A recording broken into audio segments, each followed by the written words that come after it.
Morning, everybody. Welcome to our Tuesday, the 5th of May presentation meeting. We've got a relatively full agenda ahead of some of us going to Christchurch to visit the Eco Port to look at the whole system for waste recycling within our district. So that will be always worthwhile to view that. Health and safety matters, we all understand should we need to exit the room today, which doors we would use, and where our assembly point is.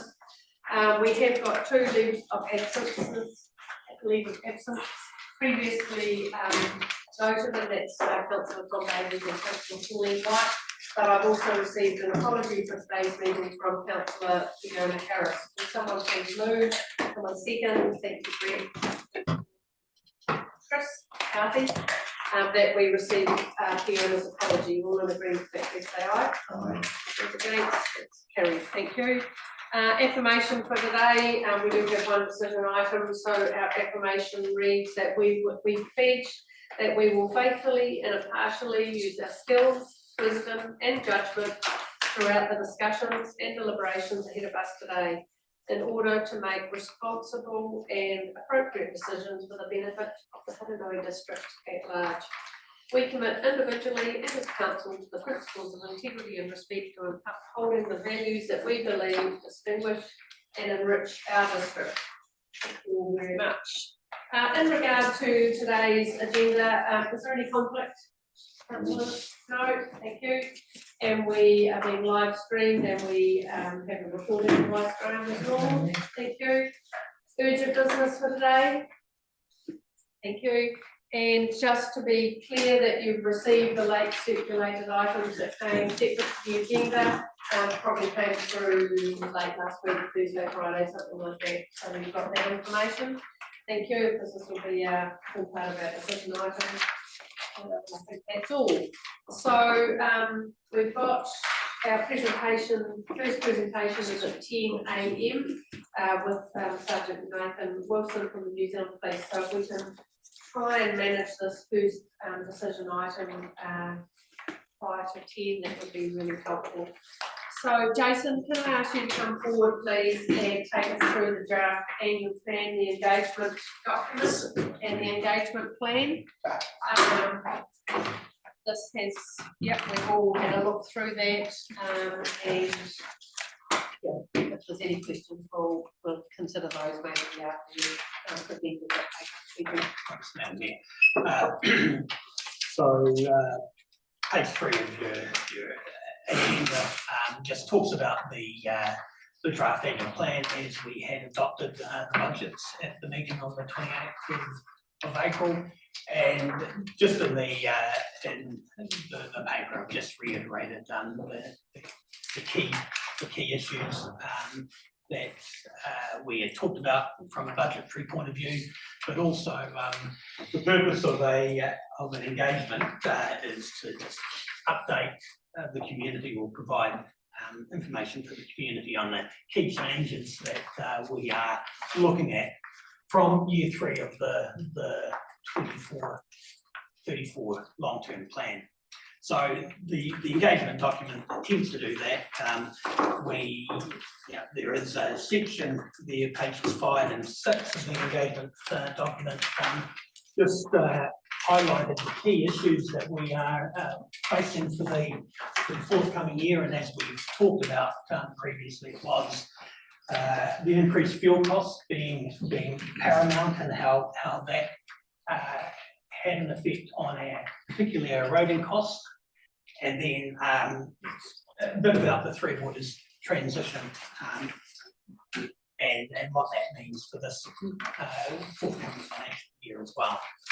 And then so they were the key things that affects the annual plan for 26-27. But then we've needed just to reiterate the changes we've made from year 3 of long-term plan and again, really just focused on the key issues, the provision of three waters. I mean, we've gone through the consultation process with the community on the options and the way forward. Just highlighting the fact that in our long-term plan, we did allow for three waters. In the annual plan, we're not allowing for three waters or for the operations of three waters, but we are collecting the revenue on behalf of the company and then on passing it on both the rates and any development contributions that we receive. But primarily, we did have $13.5 million worth of capital expenditure outlined in the long-term plan for three waters. We will have none in the annual plan because that becomes a responsibility of the company. There were changes to the roading costs, and these were highlighted in last year's annual plan. When we did develop the long-term plan, when we consulted on the long-term plan, we did have significantly increased level of costs relating to roading, and that was after we completed the consultation on that, we did get confirmation from Waka Kotahi around the indicative roading program, which was significantly less than what we consulted on. So before we concluded the long-term plan, we had to scale back, but we did allow for years 2 and 3 of the long-term plan a significantly higher level of costs. And with last year's annual plan, we did significantly scale back on the cost structure because the level of co-funding from Waka Kotahi just didn't warrant the council putting more and more costs and putting a significant increase in the rate. So we did, we went from a 14.5% increase in rates down to a 3.37% increase in rates for the 25-26 year. And that's continued through to year 3 or to the 26-27 year, that what we had anticipated we were going to do in the long-term plan is much less now. But it has been, we did have a roading program in year 3 of 17.4 million. And then our initial budgets were at 12.4 million. So there was a significant reduction from what we allowed in the long-term plan. We have put a bit of that back in to account for the fuel, the increase in fuel costs. The other key changes we've made from the long-term plan that affect the 26-27 year is that we've allowed for the $1.2 million for the Gresham Avenue extension. That wasn't in the long-term plan. We've had to reforecast and reevaluate the budgets, the operating budgets for the Hannah Springs Thermal Pools and Spa. Again, when we developed the budget for the long-term plan, it was developed in late 2023, and the tourism sector was vastly different 3 years on. So we've needed to make an adjustment to reflect those changes, but also the fact that we've reprioritised a significant amount of capital expenditure that we were planning, particularly bringing the Your Wave facility into the mix. And the other key change that in the long-term plan, we didn't have the Amberley Beach Proactive Relocation Project. So it's really just reflecting the fact that there's that component sitting in the annual plan for 26-27 that we didn't allow for in year 3 of the long-term plan. But also the fact that there was additional planning and design work that just needed to be accounted for the 26-27 year. Page 9 of the concept engagement document just talks about the key projects that we agreed, and just again, belt and braces, so just reiterating the fact that three waters, we don't have that expenditure, capital expenditure in the annual plan. It is now those projects rest with the Whakaura Renewable Services and don't form part of the capital. And yeah, just listing the other key projects in roading, we do have renewals of 7.5 million. We've got the Crescent Road extension of 1.2 million, and we've got what was budgeted in the long-term plan about $350,000 worth of general footpath renewals across the district. And we have under climate adaptation, we've got 750,000 continuing the design work for application. And we've also got just over $1 million for the development beach. But that isn't new money, it is money that had been budgeted for but just carried over until the 26-27 year. We've got an allowance of 1.5 million for the demolition of the Queen Mary South buildings, and again, significant part of that is simply carried forward from previous years, but we have added some additional costs to that. And the other key project sitting under public services is the purchase of a further neighbourhood reserve for the Amberley Township, and that is substantially funded from development contributions for that purpose. And really just identifying the change to the capital expenditure for the Hannah Springs page 10 of the document just tries to provide some details on the impact on rates, and this is obviously a key component. And you know, we'd be naive to think we weren't thinking about the rates cap limits that are going to be imposed upon us if the legislation goes through. And you know, it is proposed, and I have stated that, but just quoted the minister and where he believes the target should be, and bearing that in mind, that's how we sort of drove the movements to the budget for the 26-27 year, to make sure that any rate increases, overall rate increases, excluding the three waters, remained under 4%. And you know, I have stated that rates cap isn't new, regardless of whether the size of it is something that we've always strived to do, to make sure that we do always try and remain within whatever limits we have imposed upon ourselves. Except any limits moving forward are imposed by a different body, but we've always been in that space anyway, because we've always strived to make sure that the rate increases remain as affordable as possible. And the rate, the graph there just shows that, but particularly it's quite stark in the 24, 25, 25, 26, and 26, 27 year, that we did have significant increases proposed for the year 1 and 2 of the long-term plan, and we ended up being well short of those. We are slightly over the 5% if we include water this time around, but it is in the background, or in the backdrop of having significantly lower increases than we had planned previously.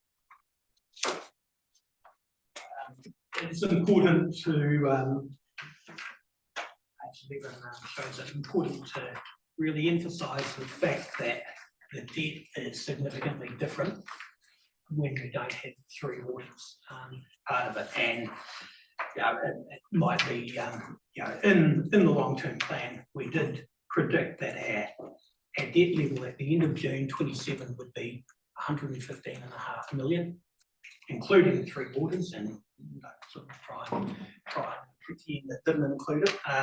But the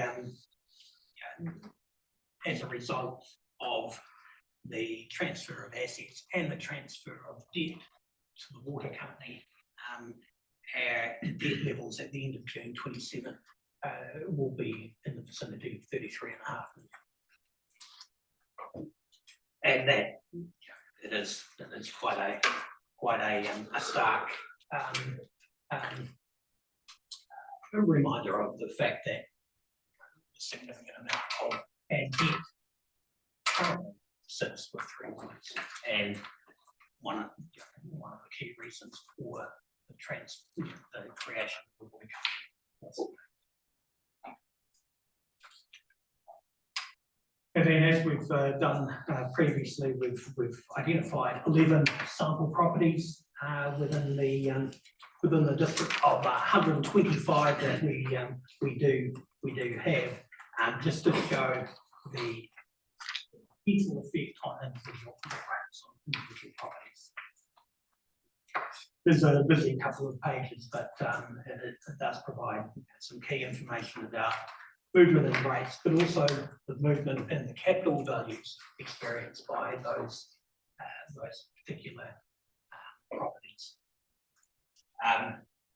In the information that we'll put on the website to support the engagement document will be an analysis of the full 125 properties, but also, and we've always done it, provided an option for individual ratepayers to simply ask, what does it mean to my specific property? And we've got the model set up to be able to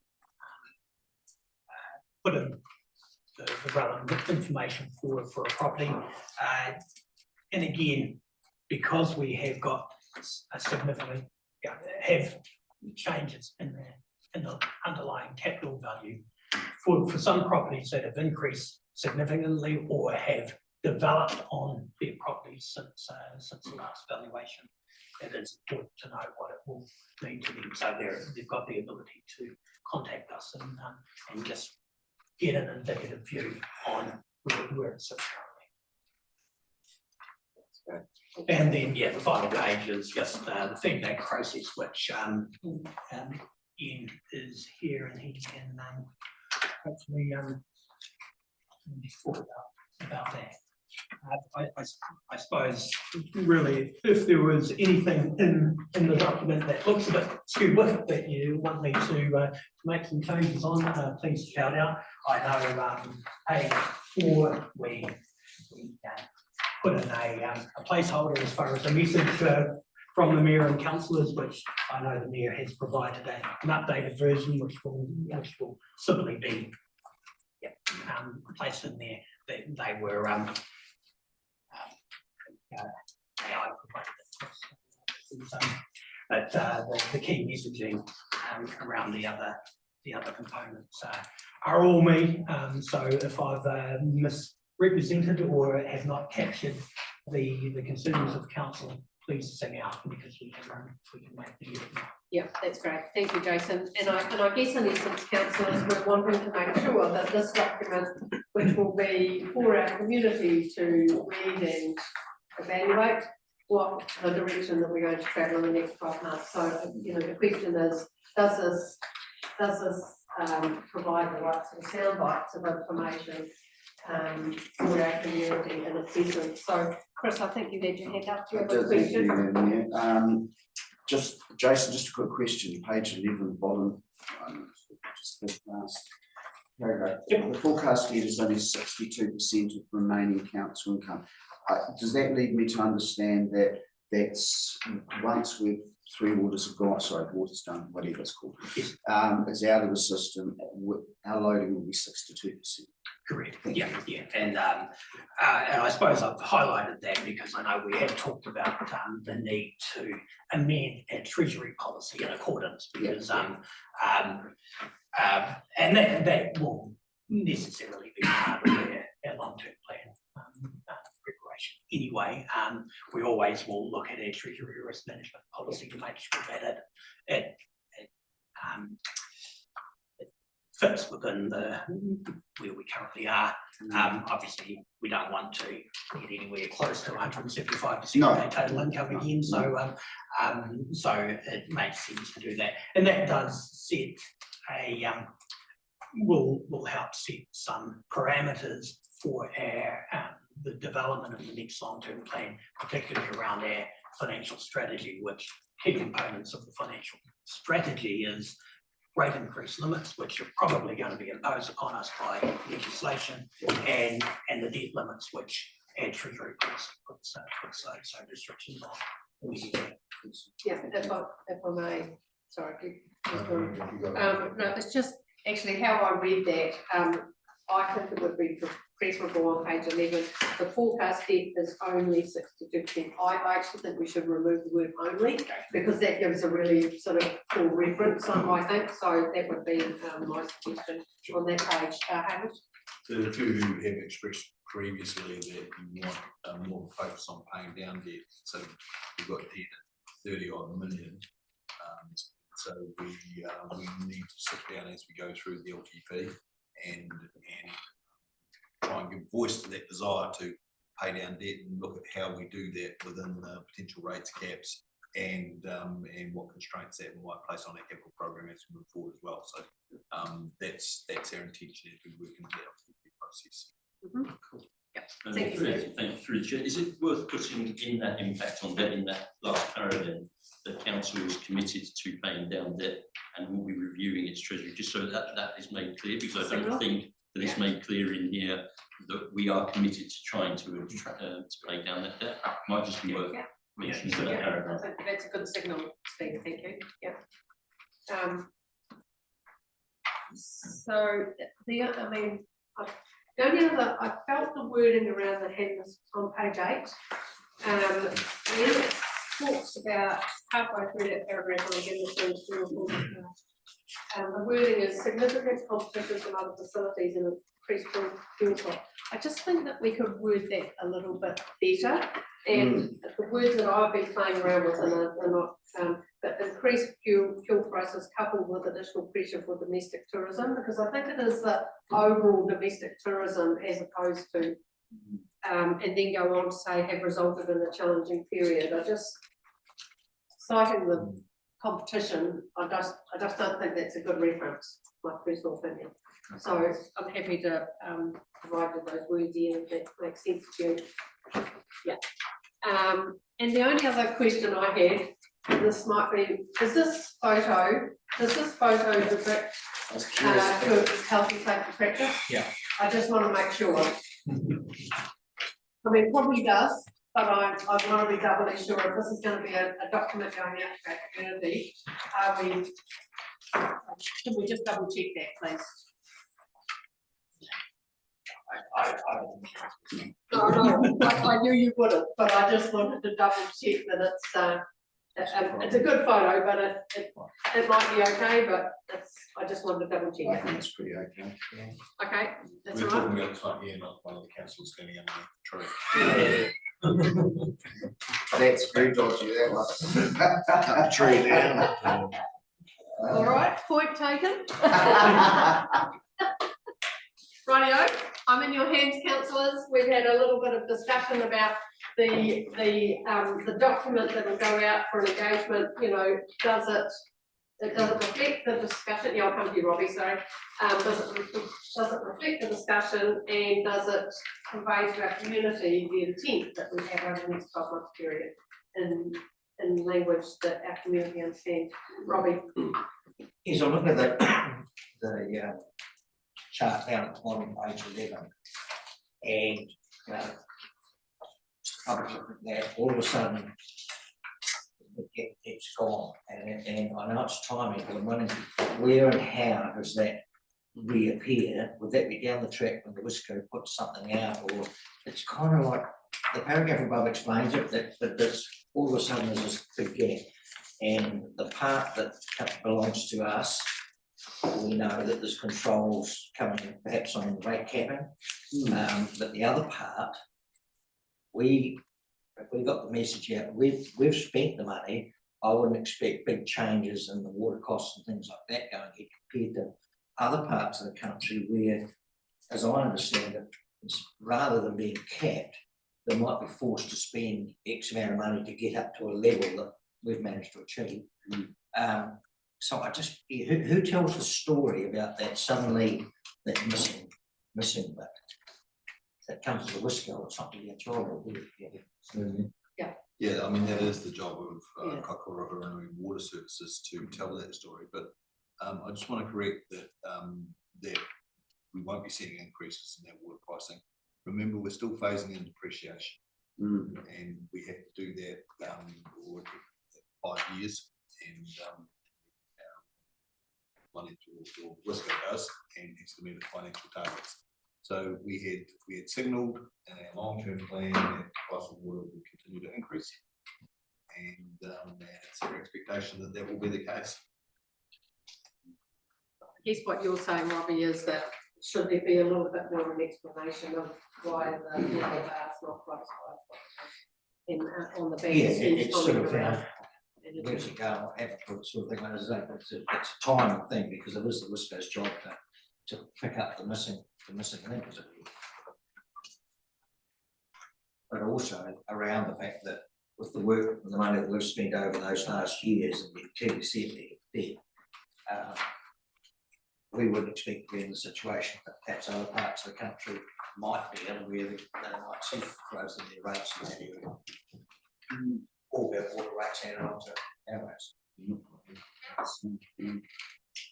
So just to restate, Yeah. we will see increasing prices in water. And that was always programmed in our long-term plan. So now some areas of the country are going to see much bigger increases, but to state that we're not going to see increases will give people a false picture. We programmed those price increases in our long-term plan, and we expect those price increases will occur. so, I mean, this is around the impact of debt as well, as opposed to the transfer of assets. So, you know, I think with a sentence from Steve's suggestion, it probably it informs the story about the impact on debt. Does everybody agree with that? Yeah. So, but what you're introducing is something, a different paragraph or a different type headline, or explaining the bar graph. We don't see any surprises coming out of that, the fact that it's just gone somewhere else, as Amish said, we've seen, but yeah, there's still a tiny element of business as usual. Steve? Thank you, Madam through Chair. The graphic itself, if you were to just put a dotted bar up to the graph line with Kaikoura Water Services, and so it's just like a visual that you can see, that will probably just draw your eye to it. Yeah, okay, that's, we're kind of getting some sense out of this now, so thank you. Vince? Just, it's a lot of smoke and mirrors really, because we're still guaranteeing their debt. So really, the debt hasn't gone. It's just been put over somewhere else. So if things turn to custard, this is where the banking side comes knocking for the money. So we're still guarantors, and you know, it's the debt hasn't really been. It's not written off our books. So this reflects our balance sheet and what people can expect to see in our balance sheet. There'll be a combined balance sheet as well, to sort of show the total amount. But this is the council only unconsolidated balance sheet.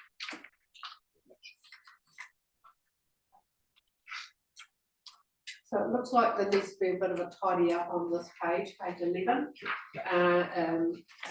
Perhaps to introduce some of the context of it is an intention to pay down debt, and perhaps giving a little bit of an explanatory note around the gap between the bar graph and the line.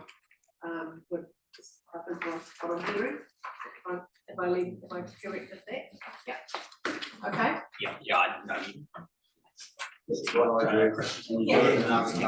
Yeah. It's on your touch, so yeah. I did a dotted line. You know, we're all not far away. We're all on. Okay, so is there, if you've all read it, does it reflect the discussion, does it reflect the intent, and does it give good wholesome information to our community to either, you know, provide us some feedback on or support our direction of travel. This is what this document is about. Are you all satisfied? Yeah, with those minor changes maybe. And the engagement document on page 15, we've got different phases in that you've identified here. Do you want to speak about those? This is pretty well as it stands on page 15 of our document. The councillors have any questions around what Ian is proposing here? Anything else you want to add in? Madam Mayor, potentially shooting myself in the foot, but there is no intention to do public meetings as part of this. So for those of us that have sat around the table for a wee while, you know, quite often we would have public meetings where we would present a scenario. Welcome, Nathan, just have a seat, we'll be with you in a minute. Yeah, you can just table if you want, but you might be able to contribute. That's all right. That's all right. That's fine. You know, is there, do councillors, I think are councillors comfortable that we would not have public meetings, that we will push that out, this document out as best we can to our community through other forums without having a public meeting, which is what we've done in the past when we haven't been significantly different than our thing. Chris. Thank you, Madam Mayor, through the chair. So one would assume, if we're in agreement with this, that in maybe years to come, we would be able to revisit that option of having public meetings. Oh, 100%. Yeah, This is for this year that's only. all I'm asking. Yeah, when we go out for an LTP, we will have a different construct of engagement with the community. Thank you. Yeah, 100%. Are you all comfortable? Rightio. So with that being the case, we have got the engagement plan, so we've got a few tweaks to that. So we'll look at adopting the engagement plan with the minor adjustments as noted. And number 2, adopt the engagement document to support the plan, which is this format here. Count, you happy? Yes, but number 2, we have to put, if you're going to change the literal message, we put it with changes or something in there too, don't we? Oh, yeah, that's right. I've just written a different, I just changed that story a wee bit, so maybe if that can go out so they can read it in the whole document, that would be fine. Yeah, that's probably in the plan as opposed to the engagement. That's engagement document. Oh, beg your pardon. Okay, right. Gotcha. And so we've got the intent of that. Is someone willing to move that? I'm happy to Second, move, Madam Mayor. Thank you, Chris. Do I have a seconder? Thank you, Steve. Is there any other discussion on the intent of this proposal? All in agreement with that, please say aye. Aye. Those against? Any abstentions? That motion's carried. Thank you, Jason. Thank you, Ian. We'll look forward to getting some feedback from our community. Sorry, Nathan, we just had a little bit of work that we needed to manage in the meantime. I might just have a quiet word with Nathan if I may.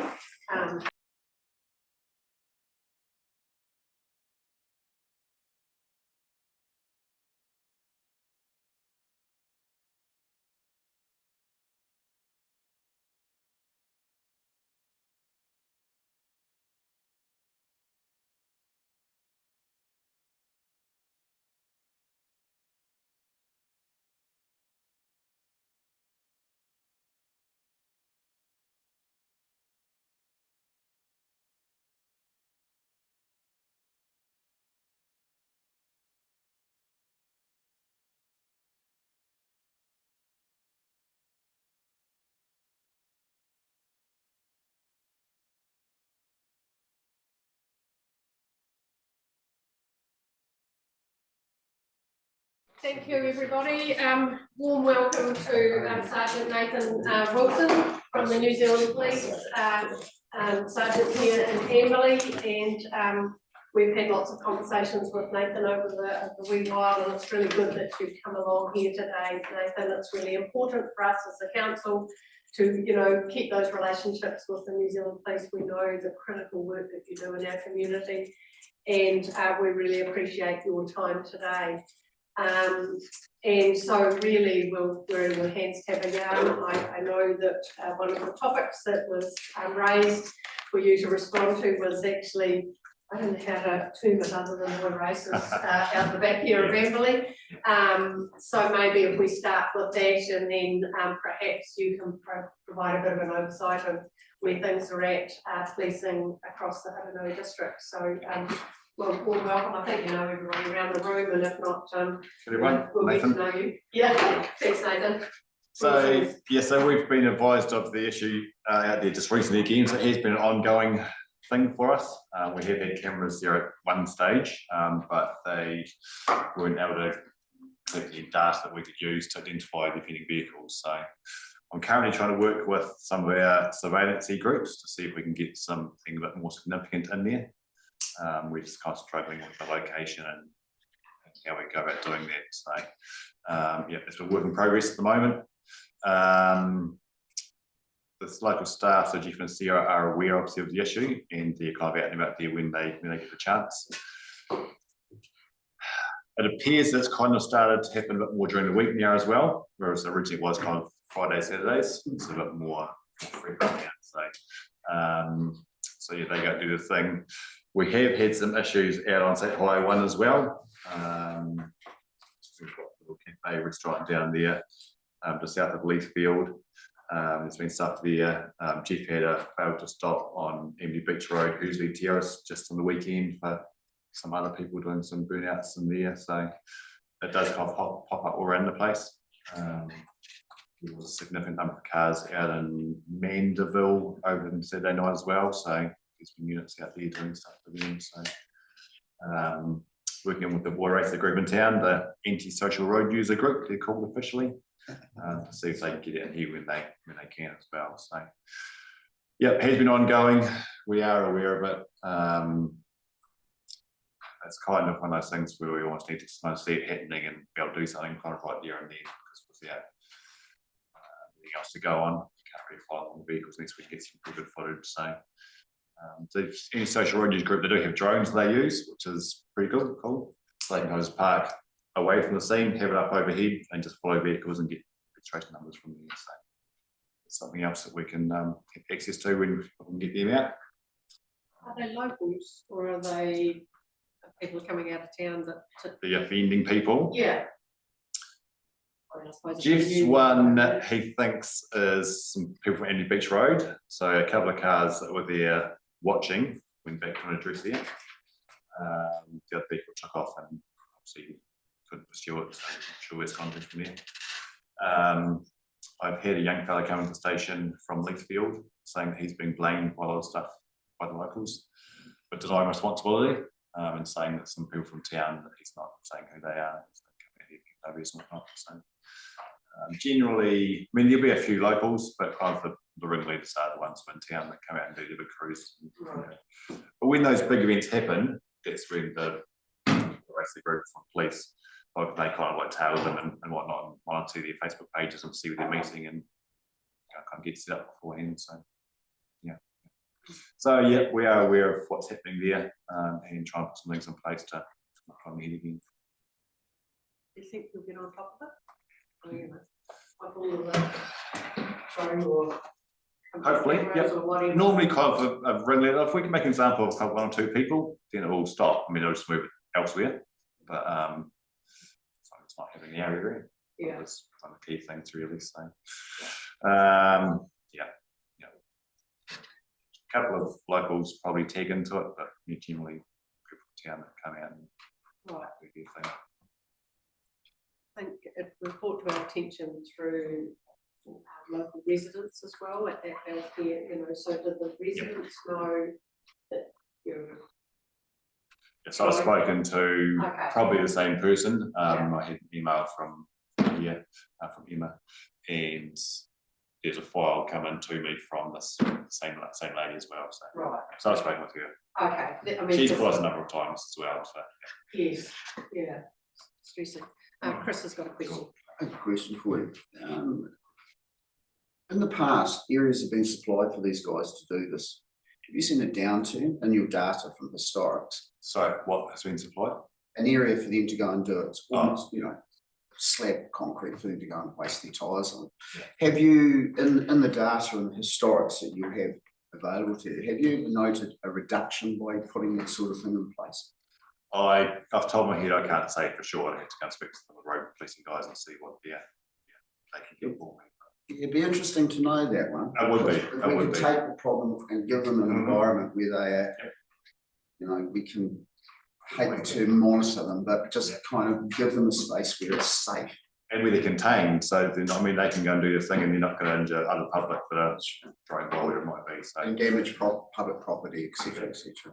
It's a consideration. So, definitely. Is it a possibility to get that information? I should be able to do something to look into, yeah. I really appreciate it. Thank you. Because I think that's the solution for us to look at. Because you're never going to stop young testosterone being young testosterone. I kind of thought maybe with the price of petrol everything that I would have with the engine, Yeah. but it hasn't seemed to either, so. Tyres, I've Um, left a lot of tyres down on that second section, I have to say. Yeah. Thanks, Chris. Is that good, right? Yep, go for it. You know, we're extremely lucky over recent years with chemicals, stuff with campers and that. I think there's someone, he brought up apprentice or something, somebody was going to carry that on. Yeah, there's Is a guy there in any Manchester. any gaps in that system, like you've got number plate recognition, all this sort of around the towns, but this stuff happening on fringes. I know our neighbours, I think Waimak are trying to catch up with us on the camera front, but for example, Sefton or something like that, is there any immediate gaps, is Pacheco Junction, for example, up and going now, do you know? So I spoke to the guys yesterday, that's not up and running at the moment, so we need to speak to them now that the building's occupied again and sort out, I think Jeff said that previously we paid for the internet or the power internet or something rather for the site there for it to be run, so I'll see some digging with that with Intel lady to get it back up and running. Probably that Hursley Terrace Embley Beach Road down there, I mean that's kind of a bit of a thoroughfare out of town, and I think a lot of the troublemakers are aware of the cameras we've got. We're really lucky in Haranui with the cameras we've got available, so it's really good. And the guys have got access to some pretty good stuff, so yeah. But yeah, probably, like I said, yeah, if we get the Pacheco one, that will obviously catch a lot of people from there. But yeah, Hursley and Embley here, Embley Beach Road. There's nothing really along that inland road through Sefton as well, so if we get something through there, that would be goal too, but yeah. So is there still somebody that's picked up the management, if you like, from the work that Ken's doing? Because I mean, this is not great, well, the South Island, Yeah, it does, but yeah. it's huge, but it's been successful. So he's not, Ken used to do a lot of stuff for us out of the good of his heart, whereas this guy, I think, has got his own business and whatnot, he's doing a bit more of himself as well, so he's picking up some stuff, but not everything that Ken used to do for us, so yeah. So we're working through that process at the moment to get what we can and there's some stuff there, yeah. Nathan, you're probably aware that as council, we supported the submission for the right turning into Mill Road, and we've also added the Hursley Terrace northbound right as a safer, but not significantly safer, because it actually adds some other areas of concern as well. So, but we did support the intent of that NZTA safety improvement, Mill Road and or Hursley Terrace. Yeah, I think Rob's seen something through as well, but yeah, supporting it, so. Yeah, so that passed through council last week. Yeah, so and I'm aware that Emma has been talking with yourself or Rob, or yeah, so I'm pleased to get that back in that, so it's good. Yeah, so is there anything else you would like to inform us of today, Nathan? I'm just kind of mindful that We'll just briefly quickly, so we so I'm here until middle of July and then Rob will be back. So we were told there's no extension, so that should be it from there. We have just filled the third Embley position for police as well, so we interviewed last week. I offered a gentleman from Marlborough, that position, and he's accepted that, so I'm hoping that in about 6 weeks' time, but we've got to wait for some reference checks and whatnot before we go through the HR process, so yeah, hopefully, it's not too far away, we'll have a third person back in the station again, so that's some good news. Obviously, you guys all supported the staff through all that rigmarole as well, so it's very much appreciated. It's good to see the support that you guys have in the community, so. Yeah. Oh, look, I think that's a really good place for us to just acknowledge the work that you've done, and thank you for the time that you've been with us through to July. Nathan, it's been a pleasure working alongside you and listening to our concerns around the roster, but it is good news for Emily and the Hurunui district have their third man roster almost supplied and filled or backfilled in that position. So thank you for the acknowledgement and the voice of support to our police across our district. So it's cool. Thank you. Okay. Anything else, Nathan, today? No? I have a question. Have we seen an increase in spike in fuel theft in the last wee while? I mean, I've put dog kennels under my tent and chained it all up. Not significantly, we haven't. No. There's, I mean, it's always been something. We've had a couple of like bigger ones. Yeah. Where someone might go to there was two 1,000 litre ones done in Oxford a couple of weeks ago.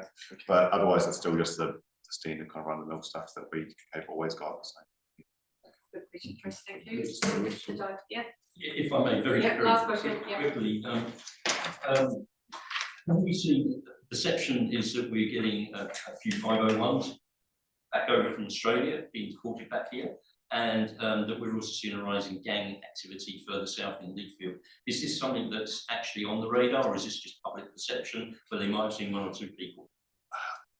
I think it's just public perception. We have had something come through at Leithfield and some gang linked people, but we haven't had any issues from them or in the address. So probably always going to get a gang linked person somewhere and about, but there's nothing significant that's come of that. So police are aware and there's nothing significant that's come from. Thank you. Thank you, Nathan. Most informative, and as I said, we really appreciate policing across our district, and really appreciate your time again today. So thank you. Support as well. Yeah, wonderful. All Thank the best. Thank you. So, councillors, now we'll just adjourn our meeting and we'll resume at 10:45 after the morning tea, where we have a presentation from Sean Horgan, who's the new Chief Executive of Maincare. With that, our meeting is adjourned.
To welcome you, Sean, here, who is the new CEO for Maincare, and your colleagues today, Andrew and Kenny. It's wonderful to have you both in our company today at the Hurunui District Council.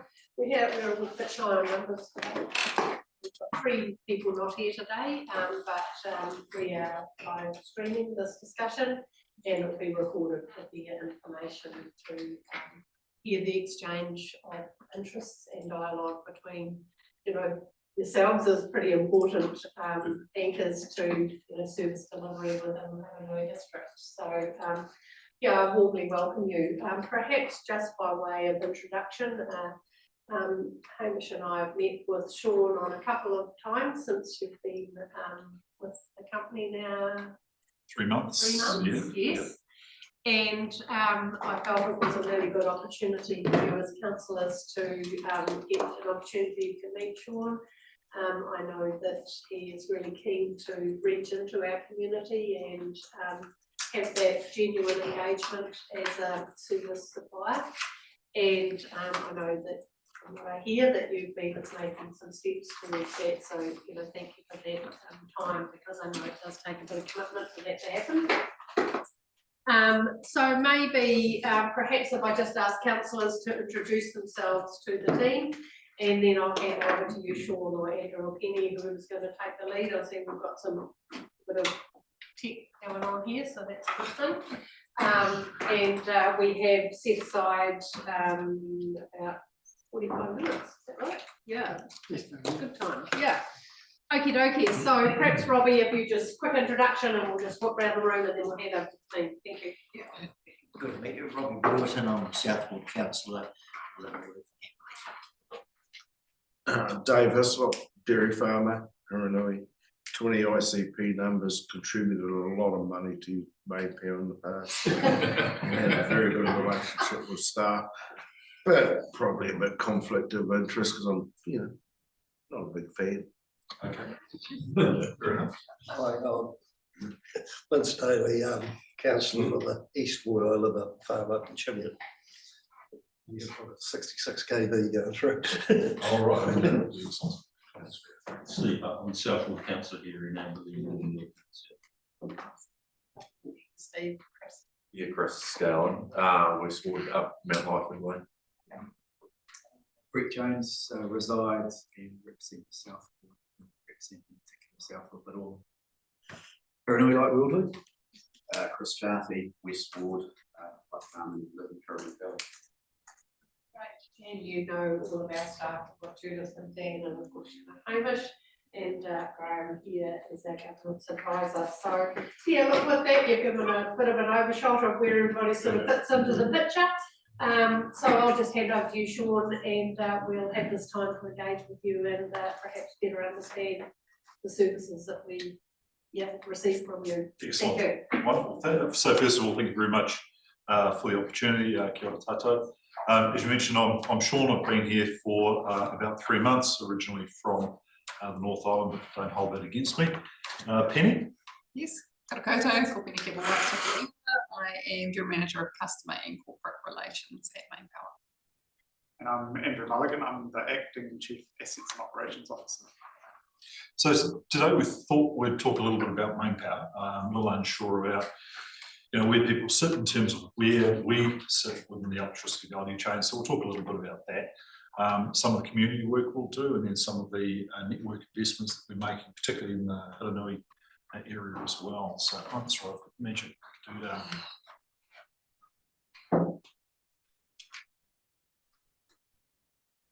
Excellent.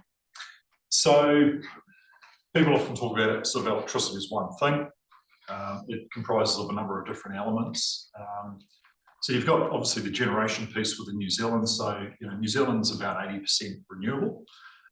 We've got a large hydroelectric, water battery effectively, geothermal, and then a significant amount of growth focused on wind and solar. 80% quite high by international standards, but does present its challenges, particularly if the wind doesn't blow and we have a dry year. So you've seen in the media often in winter, particularly over the last couple of years, when we've had a dry year, the lakes haven't been high. The price of electricity has increased demonstrably. So somebody described the New Zealand electricity system as one often based on hope. We hope for rain, and then that helps stabilise the system. One of the challenges that we've got, obviously with the decline in gas, is that many other jurisdictions that have high renewable, they also have a thermal backup. So the ability to switch on a gas turbine, produce electricity if the wind isn't blowing or the lake's alone. In New Zealand, we've got Huntly Power Station, and there's been a bit of sort of back and forth around, how does Huntly, who pays for the security of supply in New Zealand? So a few months ago, the large, with some coercion from the government, the large generators of gentailers have got together and they've enlarged the Huntly stockpile. So the crisis that we had a couple of years ago, the coal stockpile was low, it was about 200 kilotons, and now it's about 1 million tonnes. So that would provide a chunk of electricity for New Zealand, about 20% over sort of 4 to 5 months if there's a crisis. We're seeing on our network, and Andrew may talk about it later, is the growth in solar, growth in rooftop solar. The price of solar is coming down, the price of batteries is coming down. So I think last year we had about 800 new connections, and I'm sure Andrew will kick me in the ankles if I start getting this wrong, and about 600 of those connections had solar installed, and about half of those had batteries, which is quite exciting from an electricity network perspective. Our business is changing from where we simply distribute electricity from the transmission network, that middle piece, to where there's those sort of bilateral flows of electricity, and effectively what could become like a local market for electricity. So transmission, the big piece, the pylons that you see, there's about 11,000 kilometres of lines in New Zealand. It's operated by Transpower, one operator. So we take a number of feeds from Transpower to support the network within our region. Then there's the distribution piece where that's main power, and there's 29 distribution companies in New Zealand. Most of those are community owned, like main power. So if you're connected to our network, 49,000 odd people, then you're effectively a shareholder in main power. And then obviously to your house. And as we said, or as I said before, the dynamic is changing from where we're simply providing electricity to where effectively a house is a generator. It's helped by the fuel crisis. You've got an increase in electric vehicles as well. And what we're seeing overseas is that those vehicles are effectively a battery on wheels. So people might use that to charge their home during the electricity peaks as well. So there's quite an exciting future, and we're investing quite heavily into the technology to enable that. So that's 46 as opposed to 49,000 connections. We've got quite a large network. We're fortunate we've got some urban centres, but we're essentially still a rural network. We service an area, use a factoid, about the size of Cyprus, I was telling the team, and we have a large number of rural customers. Peak demand's around 115 megawatts and growing quite steadily. Particularly in the Hiranui area, it's driven by irrigation, it's driven by tourism. So more peaky in this area than perhaps other parts of our network. We're investing quite heavily in the network in generally, increasing the capacity and increasing the resilience. So, the windstorm we had in October of last year, we're expecting those events to increase frequency, and we're making sure that we harden the network. And we use other technologies to ensure people, if they're cut off, can get access to electricity. So we produce, I guess, like councils, we produce a 10-year asset management plan where we outline investment. And we're looking to basically spend the same amount of money in the next 10 years that our network is worth today. So quite a material investment. With that brings the need to look at alternatives, which we do quite actively. And before moving into this role, Andrew was in charge of our future network group. So look at non-poles and wire solutions. But also we need people to do that. So we use contract resources, but what we've found is that the best field staff that we can access are ones that we grow from within. So we have quite an active training program, both engineering, but also in the field. Still, any slide, doesn't like that next slide. Isn't it? There we go. So as I mentioned before, we're trust owned, like a number of lines companies in New Zealand. The trust are elected, and they obviously represent the interests of beneficiaries. So last financial year, we distributed a chunk of our profits back, 10 million, and that's increasing to 14 million next year. And that's pushed through in terms of your electricity bill. So there's a rebate that's basically discounts your electricity bill on an ongoing basis. And we push that through the retailers simply because it's an efficient way of getting that dividend back. So that doesn't include the additional money that we invest in the community through sponsorship and so forth, which is about 660 odd K per year. It's a number of community programs. Yeah.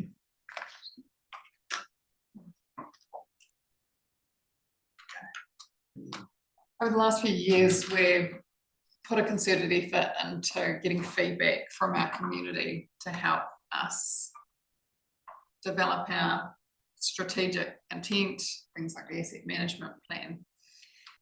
With some of the customer engagement we've been doing since 2019, we've been doing qualitative and quantitative engagement with communities through Waimak, Haranui and Kaikoura. We aim to every 2 years meet with representation of community members. We want to make sure that we have covered residential, rural and commercial customers. And we go through a World Cafe style workshop with them covering topics like flexibility, future networks and new technologies, resilience of the electricity network, how it would shape up, say for example an AF8 or other significant event, and reliability, so the number of outages that we experience per year, and we get feedback from those customers when they go through those sessions. And then after that, we do a quantitative survey to prove or disprove some of the themes that we've been picking up on, and that all gets fed through into Andrew's team when they're developing the asset management plan. We've had some really good feedback come out of this, and these are just some of the examples that we've implemented over recent years. Weather warnings, I think the October windstorm last year, we put a lot more effort into upfront communications with our customers to encourage them to prepare for the weather event. And as a result, we've found that people were a lot more prepared than say October 23 windstorm. And we were very fortunate that we were able to get customers back on in quite a short time frame.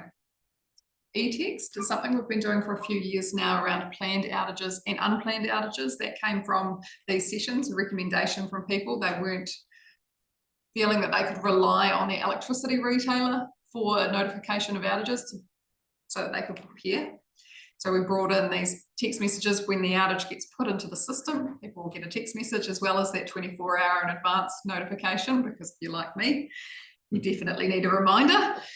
And then once again, when power goes back on. So for example, we get people who might be working from the local library, and if power happens to go back on 45 minutes earlier than expected, they can head home, get the kids ready, get dinner on, things like that. It does help them in that way. Customer portal is something that we have implemented about 12 months ago now for our high engagement customers. That came through. We're trying to improve our customer initiated works program, and that's an ongoing process. But those who are making a lot of applications through our website now can log on and see where each of their applications are at, so that they can communicate directly with their project manager within this portal, rather than trying to call through reception and people may or may not be available. It can be very difficult. Social media is a very recent addition. It's been something that we've been considering for a while, but there was always the caution around social media as to when you launch into it, you need to be committed. You can't be leaving people's comments and ignoring them. We need to be actively engaged. We also have that caution around safety. We don't want people notifying us of things like down power lines via social media and then picking it up at 8 AM the next day when we go into the office. So we're very clear when we're going into using socials of what the purpose is, and we need to keep those fault calls and all of the safety oriented things going through the proper channels.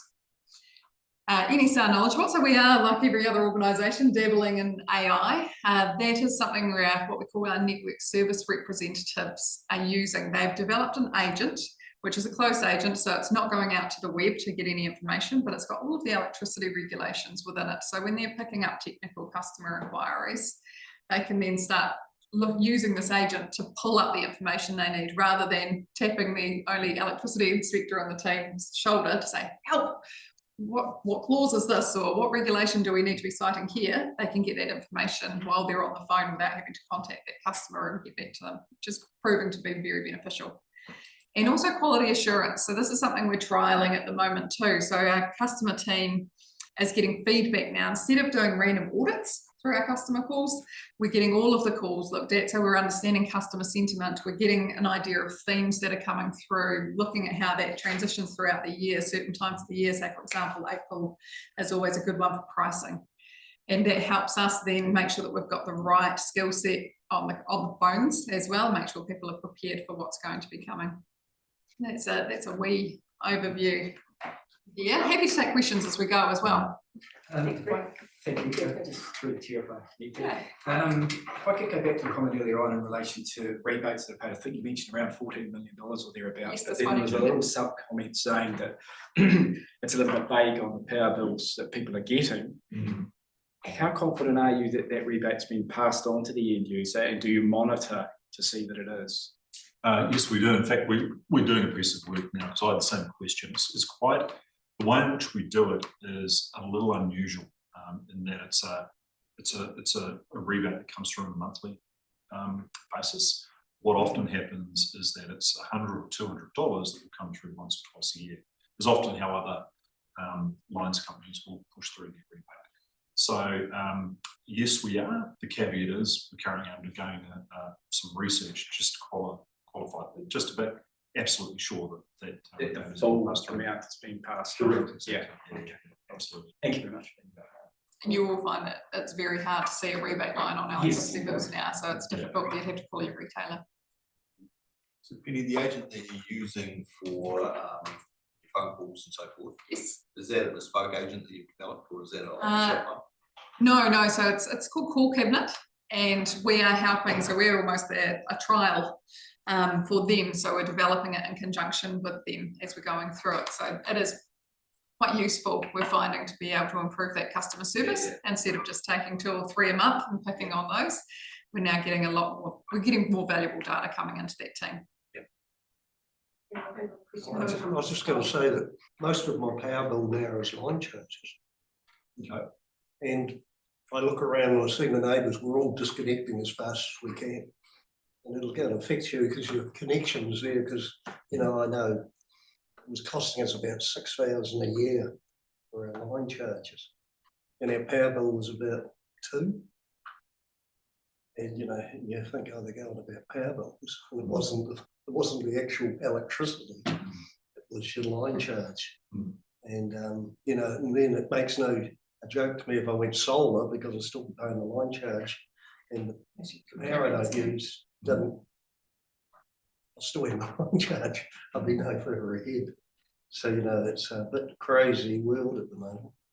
And it's just going to keep increasing, isn't it? Because the way that's the Act is written, you used to have the one that was a low user, you could have a lower line charge or something. Yeah, that's been phased out. It's all been phased out. So the minister thought that people had these low power bills because they were turning their lights off all the time and couldn't afford the power. What they're doing now is you can't afford the power full stop because you still have the line charge. You know, we've disconnected 3 buildings off. You know, it saved us a lot of money. That's something that Andrew might touch on later Because as it's well. not real good for your PR, you know, and then, you know, people see your cruiser ride, you know, the other day, last council meeting last week, I counted about 18 of your trucks heading north, you know, and I thought, do they go up there every day, go back, go up, you know, people start wondering. Might have been for the Henmer. I know, you know, but I mean, it's what people see, and then they see their line charges. And I guess it's always important to understand the context of why those trucks are going up and the costing. But I guess what you're identifying is the set charges that are, you know, a constant, you know, and we have those local levels as well. I mean, most of our costs are fixed. Typically in New Zealand, the energy component's about a third of your bill, which I think is what you're saying. The balance is made up of our costs, transbalance costs, retailer margins, etc. So for last year, we didn't increase our costs in terms of the distribution portion. The transmission portion increased by about 4%. So for more than 80% of our customers, they should either see their lines charges staying the same or decreasing this year from April 1 this year. Thank you. I think Steve's got a question. Yeah, thank you, Madam Mayor. It just touches into what Brett has asked earlier regarding and touching onto the profit side of things. You mentioned in your slide that in financial year 26, you're looking at about 10 million profit going back in to sort of rebate type of thing. Correct. What does that actually equate to in terms of actual profit to the company? So how much of the profit is actually going back into the people that are paying the bills? In terms of rough percentage wise, would that be?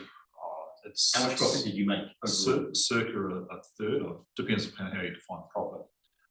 One of the things when we go through and invest in the network, we are bringing on more debt. I suspect it's like council, because one of the challenges that we've got is, I guess, intergenerational equity, right? So we need to invest in the network to support the growth.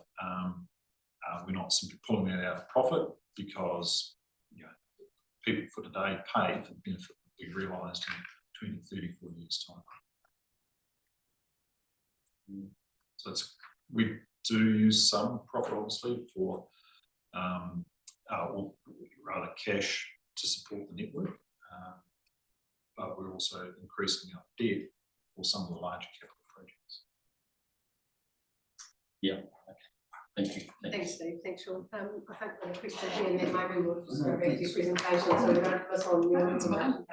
Thank you, Chris. I have a question. As we see the increase of rooftop solar, what's the long-term philosophy or policy do you think that is going to be adapted by Main Power if it's reflecting to what you guys see as your, I suppose, on your spreadsheet? When I say spreadsheet, I'm talking about capability of producing electricity and retaining it. Yeah, might direct more of yourself, actually. Yeah, so it probably touches on the fixed costs. So our network has a relatively high fixed cost just to be there. We generally support the development of solar. It's good for the New Zealand electricity sector as a whole. The more generation, especially renewable generation, we can get out there, the better. And also the more sort of local generation we can get in areas, and that becomes a bit more locally resilient, can generate some energy and reduce the overall growth that's happening on the transmission system, which is where a lot of investments needed in the future as well. So yeah, we're definitely supportive of enabling solar to go in both rooftop as well as larger commercial sites. We're seeing around the airport. I mean, I was talking to Michael the other day about this project. That leads me to do you think there will be a time and a policy buyback that will be more steady than what we're seeing at the moment? It's just something, obviously, we all look at our bottom line, we all consider about if we're going to develop and invest in our asset, be it whether a house, a farm, or a commercial building, and we're putting the solar on. The level I'm noticing in the figures, because I'm a QS, so I always play with numbers, and I bring the numbers, and it's starting to get to the point where the lower cost to be off-grid is starting to become more appealing as opposed to being grid tied. I'm just wondering if going forward there's any consideration about the grid tied turn that puts it back towards you, because let's be fair, we can't generate enough electricity for what we need now. We're already struggling until these new developments upgrade. And I was just wondering if there was some policy inside Main Power thinking along those lines. It's a long-winded one, wasn't it? Yeah. In other words, you're going to buy the power back off some of these things on the roofs, and is there a policy in place that's going to give the flogger to you, the person in the house, a decent return, or return they'll think and say, well, let's stay grid tight? So we are in the process of looking at some technology to launch a flexibility market in our area, and so that would allow either individuals or organisations that fund on a bunch of either generation sites or demand response, so control and load together, to then offer that up where we have areas of constraint, in which case there is a financial benefit to providing that. So there's a lot of work happening in the electricity industry at the moment to stimulate the development of these kind of markets, and it's about extracting value in things that are already there. So whether batteries, solar, the ability to ramp back load in certain areas, and that way we don't have to build as much, we can leverage the existing capability. When it comes to, I guess, stable buyback rates for solar, that's more of a retailer conversation and might be influenced by government policy, but we've seen overseas that where the government's intervening, that it's created adverse challenges that's then resulted in a lot of investment needed to manage it. And so, yeah, I'm speculating, but I would expect they'll leave it for a market solution to solve. So if you were developing, say 300 properties, you could put them all onto solar, set a cooperative and then store your own power and set it out. Correct. Okay. Correct. Thank you. Cool. Thank you, Vince. I just, a local vet, Chiviots, does Chiviots power at full capacity at the moment? That future development, you'd have to do a lot of upgrades to get more power to the electric. If there was an increase in growth in the Cheviot area, then yes, and we have got that flagged in our asset management plan towards the end of the 10-year period to replace that zone substation that supplies that area and increase capacity there. Because he just said they were right at the peak of the power, I reckon. The vet building themselves or Cheviot? Yeah, when he did his vet for the building, they said, oh, this, you're right at the max. The Cheviot area is close to the maximum of that substation capacity, but we haven't seen a high growth in that area. That's No, I'm just asking, because the other question was, you're talking about resilience. About 4 years ago, we had a branch take one of your 66 wires out, and the whole power went from Waipara to Kaikoura, was out for 3/4 of a day. Just one wire broke. And I thought, it's not that resilient really, is it? That whole section was... Yeah, so I can touch on that later in the presentation. There is a project we've got that will improve. I know, I'm just thinking, you talk about resilience, and that was just one of the wires broke. Yeah. Maybe that's a good chance for us to come back to your presentation, so we get to hear all of your information. So I'm conscious of the time, we've got 15 minutes left, so thank you, councillors, if we just listen to them. So in a couple of weeks, we're launching, we'll have our first meeting with our customer advisory panel. And this is something that we are implementing this year. We have good representation from Waimak Kuranui and Kaikoura. They're going to be meeting quarterly. We're going to be touching on those topics that I mentioned earlier as well. We've got good spread in terms of representation, different demographics, ages, etc. And we're hoping that we'll be able to form relationships with the customer advisory panel members, so that when we have specific projects that we come up, we'll be able to discuss things like some of the questions that we're talking about today, to understand the appetite and the growth and the investment required for these customer groups. We're looking forward to kicking that off. I think that's a great initiative, so well done. It's good to know that that's that voice of the community coming through. So yeah, we had a great response, and we did it slightly differently. There are a couple of other companies who have tried this, but it was more of a shoulder tap to try and get people engaged, which makes it difficult to get people to commit. Whereas we went out and asked for people to put their hands up, and we had a fabulous response. We did have to turn people away. Well done, thank you. And just my final slide here is a bit about what we do back for the community. We are really focusing around our sponsorship portfolio at the moment to make sure that we're maximising what's called the social return on investment. We are using the social value Aotearoa methodology and assessing each of our commitments around our sponsorships to make sure that we are getting the maximum value for every dollar that we are investing. So across our full portfolio at the moment, we've worked out this social return on investment is around $4.53 for every dollar that we're investing back into the community. And we did some auditing and checks of that. So the Rural Support Trust, they actually had their own study commissioned, and we were almost bang on in terms of matching that. So they're around $5 for every $1 that's spent back, what they're giving back. So we did that with a few. So that's something that we're going to continue to work on, and we keep getting feedback as well from our community around where they want to see our sponsorship dollars invested. So it works out around about $1 per connection per month. So for an average connection, it's around $12 per year that is contributed back to the community. So we do get that feedback. Sometimes saying, can't you just lower the lines charges? But when they realise, hey, well, actually $12 can give 10 swimming lessons to every primary schooler within all of North Canterbury. Just some of those things, you realise that most people would be comfortable with that.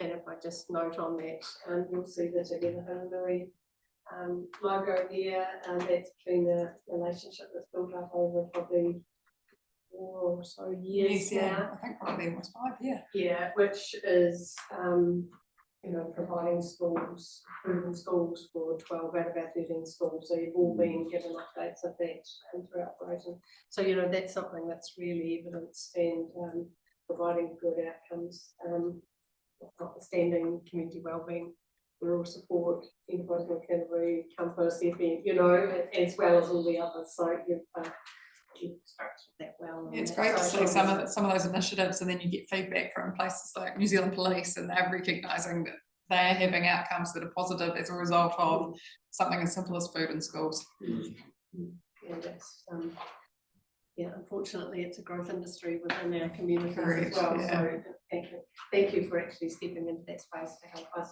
you know, provide that initiative. It's great to so thank you.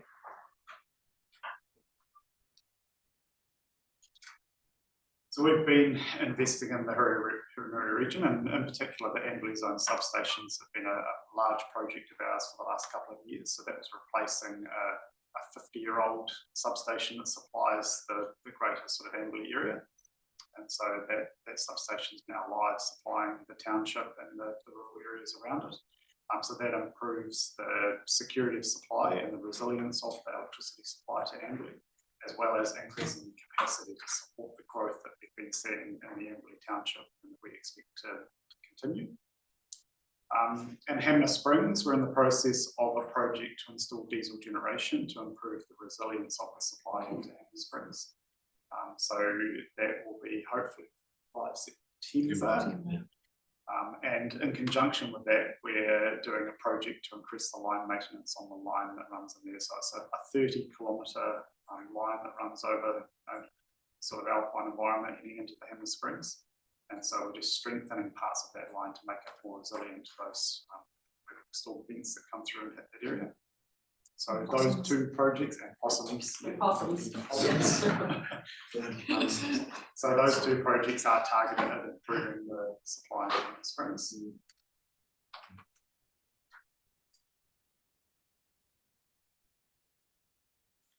So in our asset management plan, it's a little bit small on the screen, but you'll be able to look at the document to see this. So this is our major projects plan for the next 10 years of our investment in the 3 council areas that we serve.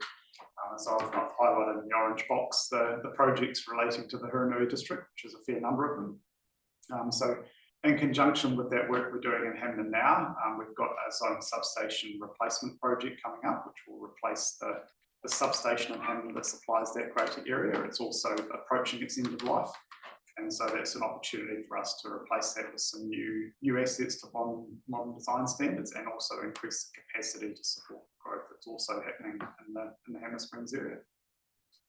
We've also got 2 other substation projects in Harden and Mouse Point, Harwood and Mouse Point. And so once again, sort of substations that went in about 50 years ago, and they're approaching end of life, and will also be an opportunity to bring those up to modern standards and increase the capacity in those areas, and the security supply as well for those sites. And then so finally, towards the end of the 10-year period, we are looking at the sub-transmission line that supplies the Amberley substation. So if Amberley continues to grow at the rate that it's been growing at, then there'll be some further investment to increase the overall capacity coming into this general region. So that will then further support growth and resilience going forward.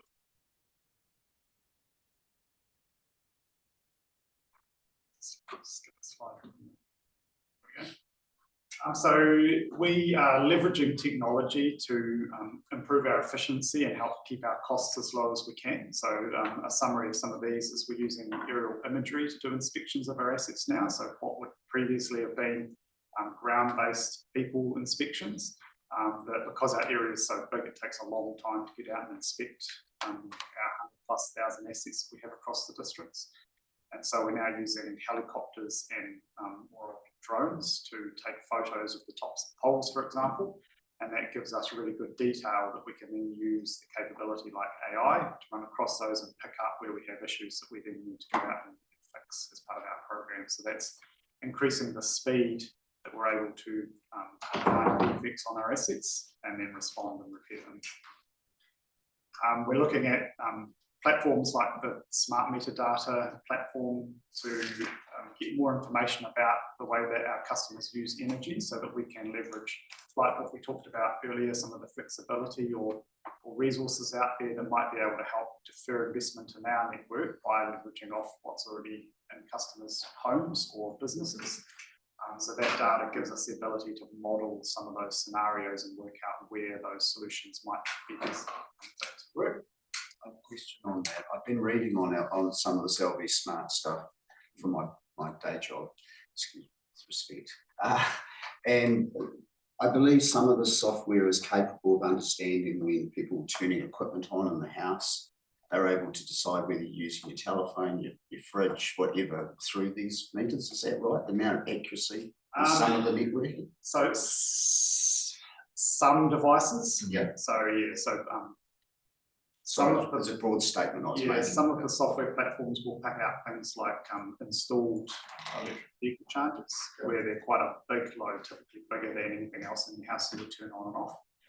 But when it comes to turning on a jug versus a toaster versus a heater, they all draw about the same amount. So you're looking at data, you just see a change in the energy usage. You're not going to be able to correlate it back to what's actually being used. So that data will come back to you need to buy and have you, that'll give you, you'll know when your spikes are, that'll give you increased information for that world. Correct. It's been quite helpful as well for identifying properties that might be at risk of overload. So that has been helping the technical team to look at these properties and saves a call out fee, for example. They can call their electrician and get somebody to come and across 3 phases and settle it down. So it's been really useful for customers in that regard. In 2021, we put in what's called our Advanced Distribution Management System. So that's a software platform that allows us to see monitoring points on our network and then control switches, so turn them on and off to reconfigure or restore power. So that project has sort of been 5 years-ish in now, and is delivering good data for us to make good decisions, but also gives us really good visibility during storms as to what areas are turned off and then how we could best prioritise restoration. So it's one of our core sort of operational platforms for safely operating our network in general day-to-day, but also in big events. And then our Technology One Mobility app, so that's our ERP system or system that we use to collect a lot of data about our assets and manage our assets as well as our work we do. And so the app's now allowing our people in the field to record a lot of that data directly back into our system, which will then inform our decision making and allow us to use things like AI to see trends of what's happening with our assets or make better asset management decisions. So we're sort of using these platforms to try and make ourselves more efficient and make better decisions by getting better access to data and faster. And then lastly, so as an industry, we're focusing a lot on collaboration, given that there's 29 of us, but we operate in different parts of the country. We're not in competition with each other, so we have the ability to share sort of resources or knowledge and learnings that we have, as well as platforms. These are some of the initiatives we're doing with other EDBs or other organisations. So one of them in particular is the resilience modelling we're doing. So that's been done in conjunction with a company, Urban Intelligence in the city. And Orion is also, the EDB for Christchurch is also involved in this, and there's more and more councils as well and EDBs signing up to this. And it's about getting access or visibility of all of the resilience modelling layers for different storms and things correlated with our assets, so that we can then see where different events really break down network, and then where we need to either plan to repair or resolve it, or where we can design that risk out over time. So we're also extending that to work with Earth Sciences in New Zealand to get access to climate projection modelling, to be able to go, an event now damages us in this way, what does an event in 30 or 40 years time look like? Because our assets typically last that length or longer. So therefore we can make really good decisions now that mean that in 30 or 40 years time, the overall network is much more resilient to these events. So our ADMS, which I talked about previously, as well as our GIS, we're working with other EDBs to standardise our data and leverage off some of their capability. And also with the way that we design our network. So a pole in our network will look similar to a pole in other parts of the country, so that we're buying the same products, which means that we get bulk discounts, and then people working on those assets as well sort of know how to install a pole here in other areas, so we can leverage the contractor resource. And then lastly, we're looking at using drones where it's cheaper than helicopters to collect some of that data. So hopefully beyond visual line of sight, which allows us to capture more data faster. And then there's a photo from the windstorm last year where we had multiple crews from different parts of the country come to help support us in our response, which ultimately allowed power back onto our customers much faster. So that was a great effort from, across the industry, where we all band together and help each other out. That's us. Happy for any questions. Well done. I think we've done really well. So thank you. Dave, you've got a question? Yeah, thank you for the windstorm work you did do. We got quite majorly affected on the dairy farm, as I said, 12 irrigators and 2 cow sheds, etc.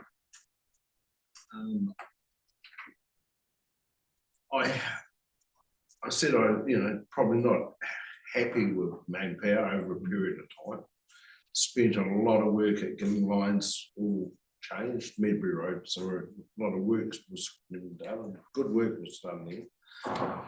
It's just lately, you do get a quote. It's like you go to a lawyer and the quote says for professional services, and it is a big amount of money, and you think, how can it be that? You need a plan drawn to do a stay on a pole. That's $5,000, and you ring up and the first thing the phone says, if you're unhappy, ring a disputes person. What other organisation? You get a quote. I get stuff from Waterforces. I don't get 10 pages of bloody things I'm meant to do and conditions, and one line of what what you're doing. I don't know what you're doing, but all I know is it's $17,000 to put a stay on. So I get grumpy, thinking, I get grumpy over time, thinking centralisation, and maybe you guys need to come and have a coffee and sit in Waipara, do your work when you're in Waipara, and count the amount of trucks that are going past with one person or 2 people in there. And I think Waterforce or Pines will have all their gear in Colvin and leave their trucks in Colvin and Orhamna, and transport up in a ute. And I even hear from your guys that you've gone away from crew cabs, so we've all got to take 2 vehicles up versus 1. So that doesn't, we've got a fuel crisis, but, me saving money in the cars and off, but you guys in big trucks, that's big stuff.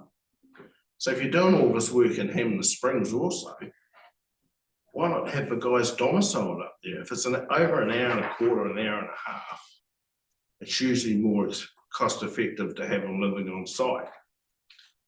For Hammer in particular, that is something that we do while we've worked with the Hamner Springs Community Board over recent years and established that it's more effective to do all of our work within a 2-day time frame every year at a time where it's quieter. Yeah. And we've agreed that that will be during March every year. So we make sure that we do have all of our crews travel up there and stay there for the duration and then travel back. It's worked really well. This has been we're into the third iteration now. And having that communication directly with the community board and the business association has allowed us to be able to do a significant amount of work. I think we had 40 crew on the ground this year during that 2-day period, and we managed to get additional work done on a third day, but we And will they stay, sorry, will they They stay? stay there. And we make sure that we put them into motels that have experienced power outages for that 2 days, so that we're still supporting them with an income over that period as well. And for that work as well, we bring in additional crews from outside the area so that we can now. I'm just talking about maintenance work as well. And Yeah, we put all the any- maintenance you know, into those even- areas, it just as an example. for It's that one. rural, you know, like I see in this contract, if you work outside the working hours, I get to pay extra, you know? It's just ludicrous, it's autocratic, so a normal commercial firm wouldn't get away with all these clauses that are in these things here, you know? I don't sign things like this with D&E and Waterforce, I'm just using them as an example. It's just because you've got the power, you know, and if I want to go and use independent lines, which I thought about doing, other people then say, oh yeah, that works until you want to hook up again, and then instead of paying 3,000, you charge me 10. And I'm a loyal main power, you know, just use local. But yeah, okay. Okay, I think your point has been raised, so, Yeah. yeah. Sorry, just one No, more you thing. go, Sean. Yeah, I agree. The process that we've got in place around customer initiated works is painful, and it's the feedback that I've had as well. Because you're right, it shouldn't be that. You might end up with a phone call. Yeah. I've tried talking to someone. Yeah. I tried talking to someone. Okay, I'm just conscious of our time, and Sorry. we've got the next presentation here, so, No. have you got a quick question? No, I'll let it go, we're running out of time. I just say, as a quantity surveyor, I review costs of the clients on a regular basis, my firm does. I'd reiterate what David says, I think you can look internally, that was all I was Yeah, going to so say. I'll your let it go. message has been received. I know, that's Thank you. why I'm not going to hammer it home, I'll leave it alone. Robbie, quick question? Yeah, just within the area, and obviously with what's happening on the other side of the world, all of a sudden EVs is Yeah. renewed interest. I see MPD putting in charges, we've got a few. Are we all geared up in this area? We got enough capacity, big enough lines, Cape Valley coming on, wind farms, everything else. Well, it's part of what's driving. It's obviously accelerated, isn't it? Yeah, part of it is, I mean, you know, we're like a highway, right? So outside of normal hours, so, you know, in the, from, let's say 10 o'clock at night through to 5 in the morning, there's a lot of capacity on our network. So for EVs, for example, I think you find about 80% of people charge their EV at night. So if you charge, you know, between those hours, you can fill your car up, no issue with the network, no issue with the fuses in your house. So I think, you know, part of it depends on if everybody does it at 5 o'clock in the evening when everyone's cooking dinner, or starting to cook dinner, then there's issues on the network. So part of what Andrew's talking about is how can we work with customers to balance the demand, because that'll result in us not having to spend a lot of money on upgrading the network. That's cool. I'm just conscious of Sorry. time, but actually, it'd be good, I just, if I may just leave it with you, this was around car charging, particularly in Heber Springs, that came through the tourism board meeting the other day, so you've got good connections into the community board up there, so it would be good for you to, if possible, continue that conversation, because it was certainly elevated to the tourism board meeting the other day, the lack of EV chargers publicly available in the spring. So it's great. And I just want, I know Dave talked about it before, but and I know I've spoken with you in the past, but you know, the presence of your crews and you know, your support crews in October last year really was remarkable, and I just want to publicly thank you again for that. It was great to see your guys at the public barbecue, you know, so members of our community could actually, you know, shake their hand and thank them as well, because when you're under, you know, times of critical stress, the one thing you want to see is someone is actually listening and actioning, you know, to keep you back on your feet again. And I think Main Power did a remarkable job at that point, and if we can continue to have that engagement and focus and listen to the hard questions, you know, we're all better for it. So thank you, Andrew and Penny and Sean, for coming and speaking with us today and actually providing us a little bit more of an insight to the investment we're making within the Hiranui, but actually across North Canterbury as well. So thank you very much indeed. Thanks, Mary. Okay, take care.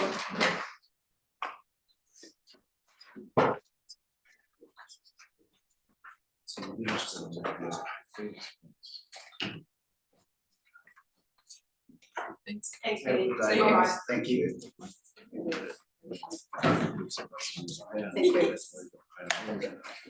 Fantastic. So, welcome, Dan.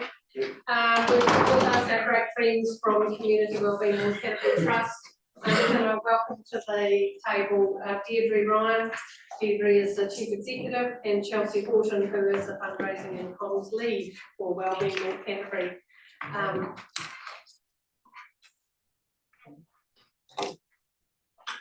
It's fantastic to have you both with us today. We really appreciate the work that Wellbeing North Canterbury do across our district and have done for a long time. And there again, just talk about, you know, when people are under stress or are needing additional services, Wellbeing North Canterbury is the agency that I know I've called on for a long time to provide that additional range of pastoral support services across the Hiranui. So welcome to you both. I'm just kind of conscious that you may not have met everybody around this room now. It's a wee while since we've had you sitting around the table. So perhaps a quick introduction and then we'll let Deirdre and Chelsea do their presentation, and I'm just really conscious of our time that's been squeezed by. So quick introduction, Chris, we'll start with you. Chris Carthy, Westward. Hi, Hello there, Brett Jones, Southward. Chris Scarlett. Hello, Steve. Vince Stovey, Eastwood. Yeah, Dave Hislop, Westwood. Probably right, Southwood here in Emily. And we've got Dan sitting in his acting. Yeah, I'm not the chief. It's good to have you sitting here at the table, Thank you. Look, we'll hand over to you, Deirdre, and we'll perhaps take some questions after your presentation. That sounds good. Awesome. Thank you. Kia ora, thank you, me and Mari. It's always a pleasure to come and speak to the council here. We've got a little bit of a little booklet that reflects some of the slides that we've got. So we won't do the by PowerPoint thing. I think we've got about six slides to show you.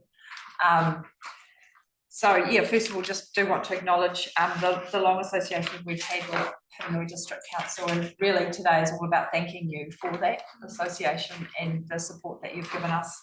And also just through just conveying apologies from our board chair, Louisa Sullivan, who actually lives in Balcairn. So we do have a Hiranui lead for our organisation. She's unfortunately had a bereavement, so she's unable to attend today, but she did want to pass on her best wishes to everybody, and we'll meet her in due course. Also acknowledge Steve, who's on our board, and Pauline White, who's here today, but yeah, as a previous member of our board as well. So we have really had lots of valuable input from Hiranui representatives, including Serena Dallo, who lived in Hamner and chaired our board not that long ago as well.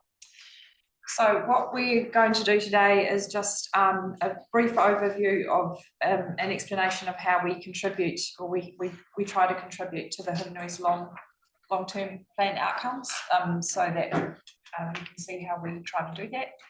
An overview of our services, a snapshot of our funding picture, so you can see how the funding works for us as an organisation. We are a for-purpose organisation. And so our profit is how we make a difference to people's lives. We've also got some information, we're doing a lot of work on our strategic plan and vision, so Chelsea's going to talk a bit about that. There's probably something I've missed out, but no doubt I'll cover it off as we go through. And then we'll be really happy to take any questions that you may have. So in terms of the contribution to the outcomes, we had a look at on your website to look at your LTP outcomes, and the thing that kind of resonated for us, I guess, the most, and hopefully we've got this correct, is a safe and connected and prosperous district with community at the heart of everything.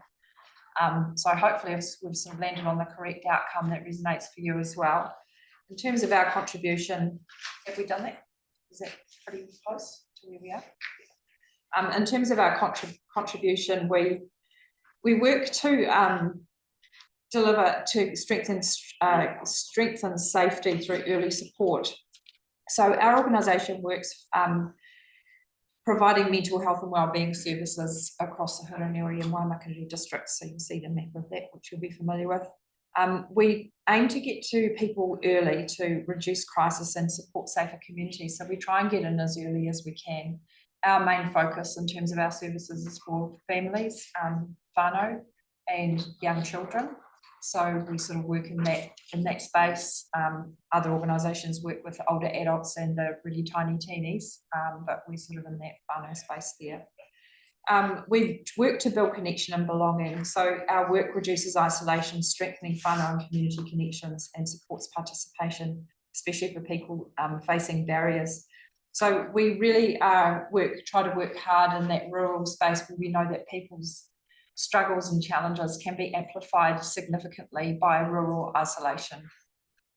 So we're really cognizant of that. And one of the roles that I actually have within Christchurch and the wider sort of Canterbury area is to be an advocate for rural. So whenever there are new services, I'm on a Right Service, Right Time committee. I'm also on an immediate access for mental health support committee as well, which involves all of the responders for mental health crises. I'm one of the rural voices who are always asking that question, how do we deliver to rural and how do we provide those services for people? And we try to support prosperity through wellbeing. So by addressing stresses like cost of living pressures and social hardships, we improve people's ability to work, learn and contribute to the district. So we work really closely with the council team here, and Antoinette, who's one of my clinical leads, works particularly very closely, and I'm privileged to be part of the Together Hurunui collaboration as well to try to do that. We've had quite a bit to do with the Mayor's Task Force. Is that still operating, the Mayor's Task Force? Yeah, so I thought so. So we've been really fortunate to have those sort of connections so we can support people who might be really struggling with just about everything from living in cars to not having enough food to not having a job, to be able to turn those things around. And finally, we deliver community-centred outcomes. We try to do that alongside Hurunui District Council. So where we can, we will come and participate and support as much as we can, both on the ground and also through the stakeholder huis that operate right through the district. So we are in and out of Hurunui all the time, daily actually. It was hard to get a car today because everybody wanted to be up here, which was great, because we did too. In terms of who we are, because you're probably wondering that as also, we are the Community Wellbeing is the largest social services provider in North Canterbury. I've got 40 staff on the payroll. We have around 30 volunteers and we operate over 3 sites. 2 of those sites are in Kaipoi, which is Karangamai Early Learning Centre, which is co-located at Kaipoi High School. We've got a food bank in Kaipoi, and then we've got a base in Rangiora. And so we have several different services there. So in terms of impact of the work that we've done, there are some numbers there for you. 5,000 plus people supported annually across North Canterbury. Let's talk about those. So the current live stats are that we are looking after 62 families right now in the Hurunui district. Yeah. And so that covers across social work, who also, bring them food support and of those connected to facilities. We're running parenting courses ongoing. So I've been working with Nat here to set up neurodiverse parenting courses, which is a real need at the moment. Parents are really saying that they want support. What is neurodiverse parenting groups? So they're often children that have been excluded from school, or parents struggling that have, autism or, ADHD or something connected to that, or behavioural difficulties that cause them to be excluded from school or other things. So they're parents who quite often are in the setting we are here, isolated without much support to go by, or don't know how to. session was held in collaboration with Wellbeing North Canterbury probably about 6 weeks ago. Mhm. And was probably about 120 or thereabouts people attended here at the Emily School.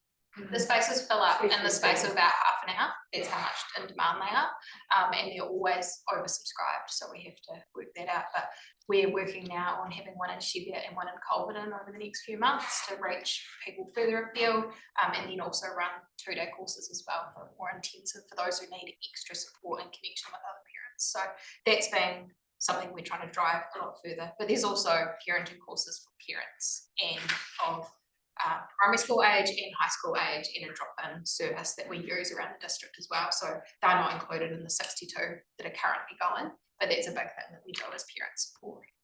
And supporting Grandparents supporting grandchildren. Grandparents. Yep. Raising grandchildren. Raising grandchildren. And there's also youth, drug and alcohol as well. that we Yeah. Come and support with. Yeah, so that's a little bit about our impact.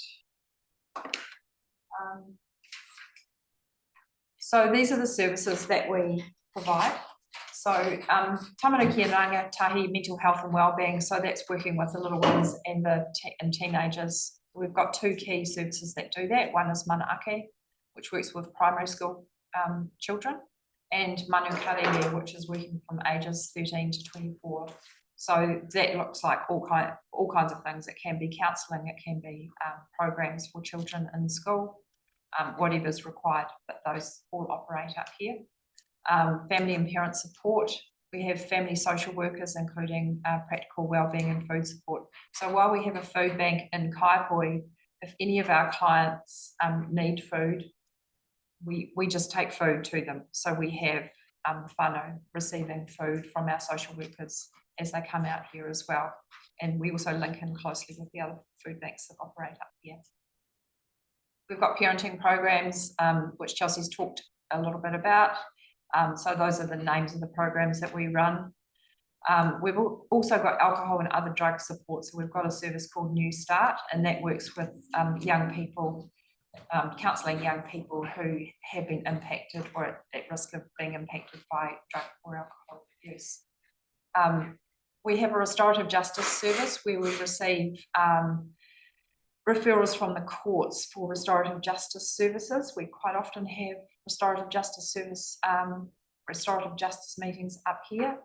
We have a wellbeing coordinator who works in that space of suicide prevention and postvention. So unfortunately through this district we have had, in Waimakariri we have had some sudden losses, several of those by suspected suicide. So we have a specialist role that works in that space as well.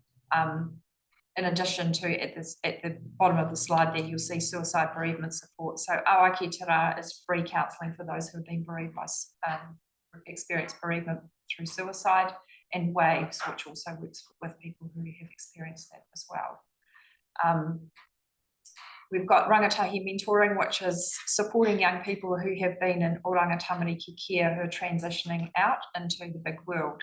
So it used to be that Oranga Tamariki had a rule that once you hit 17, you would be in their care until you're 17, and then you were out on your own pretty much, which is a pretty terrifying thing for the best of us, I would say.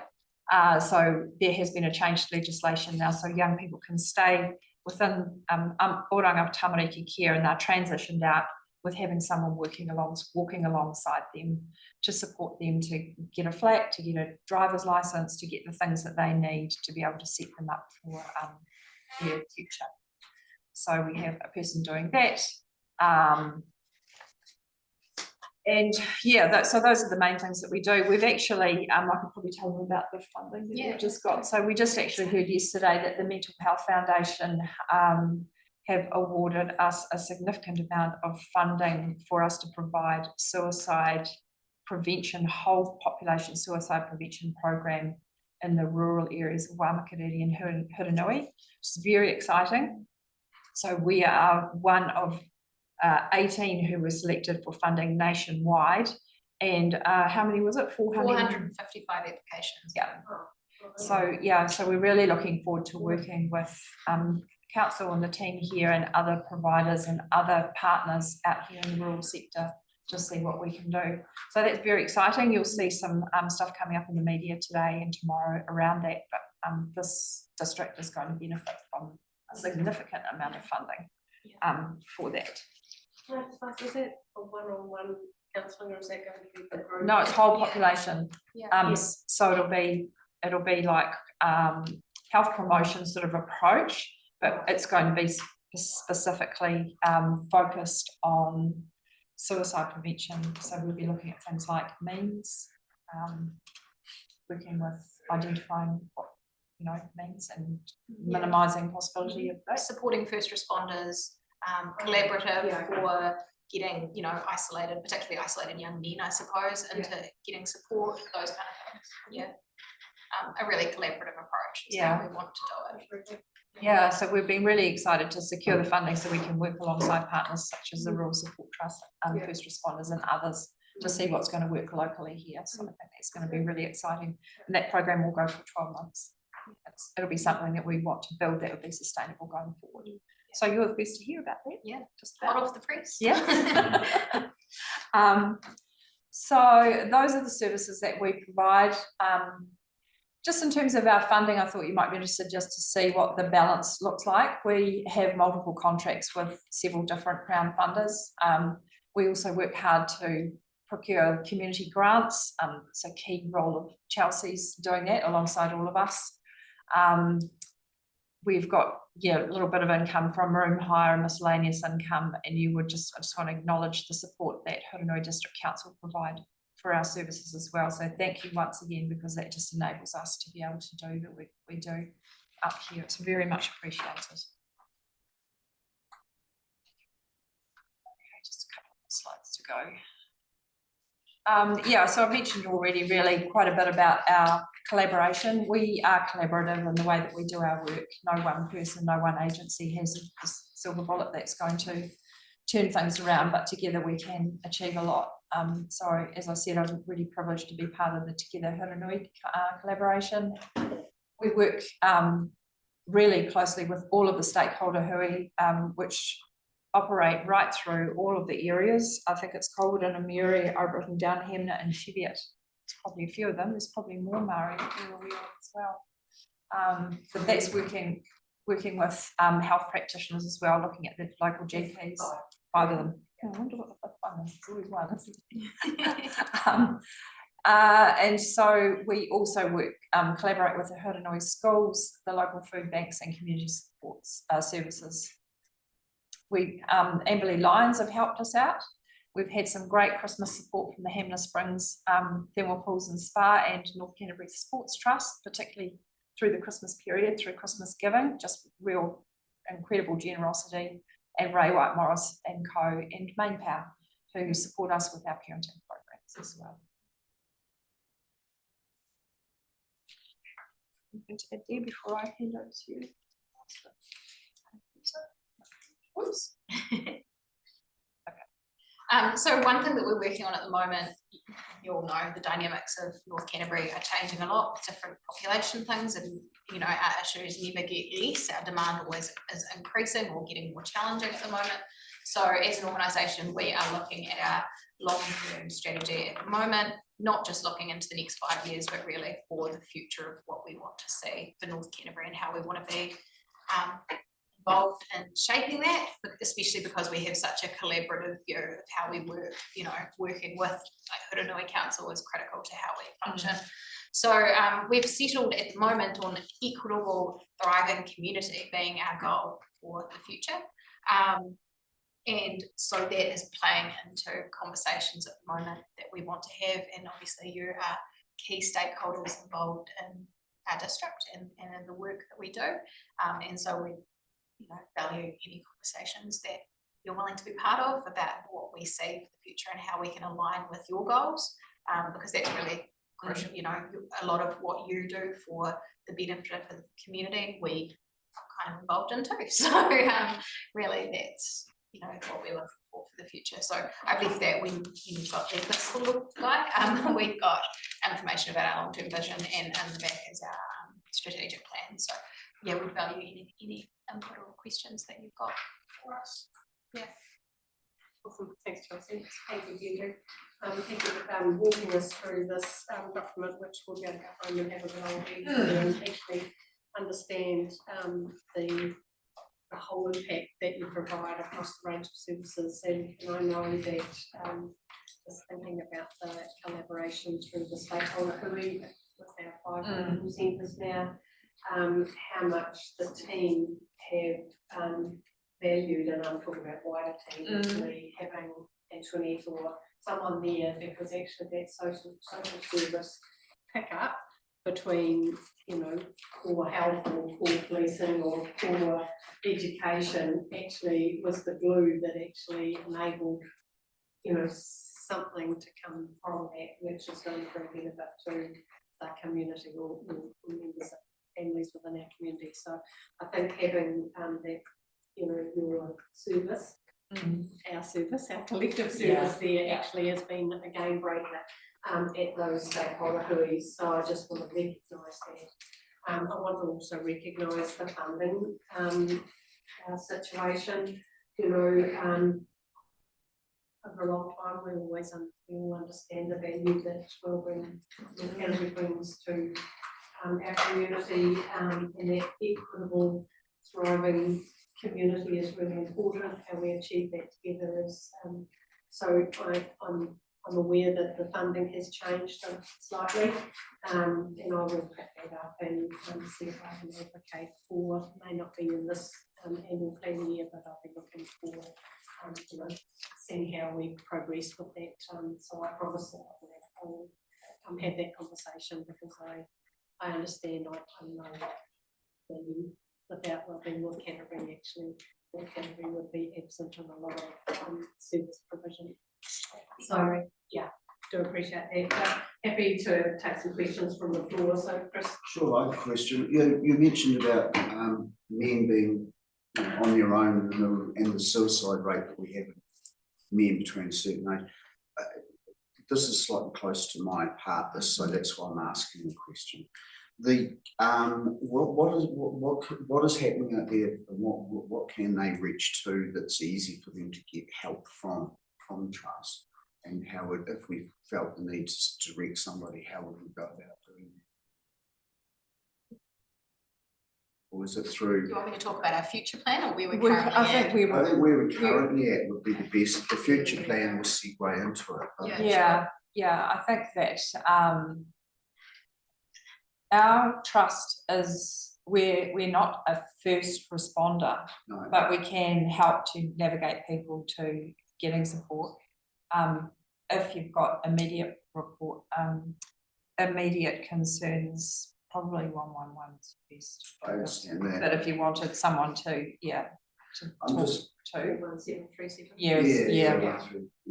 Yeah. So it's just about our future approach though is that we, you know, the funding we've just received, whilst this is in an early stage that we're going to build on, the plan that we got accepted for was that we will build community ability to look after that, and it really is Huronui focused. So that's really, when we put it in, we were really looking at the Huronui region for it, that we can train our community, those who are responding, but also those who are aware of it, and run sessions for, you know, farmers, those who are looking after younger men, all that kind of thing as well, that they are equipped to deal with those things as well, and that we have hubs where communities can go to, that we have more ability. So whilst I can't give you specifics at the moment because we're building on that at the moment, there's definitely, that's our priority for the next year, is setting up good response. Yeah, building capability for people to be able to have those conversations. a visual capability, a visible capability. Yeah. That's what. So also access to mains prevention is a big thing for us. So that's involving, you know, lock boxes for poisons and various different things as well, and working with different organisations on that. So that's a big emphasis for us too.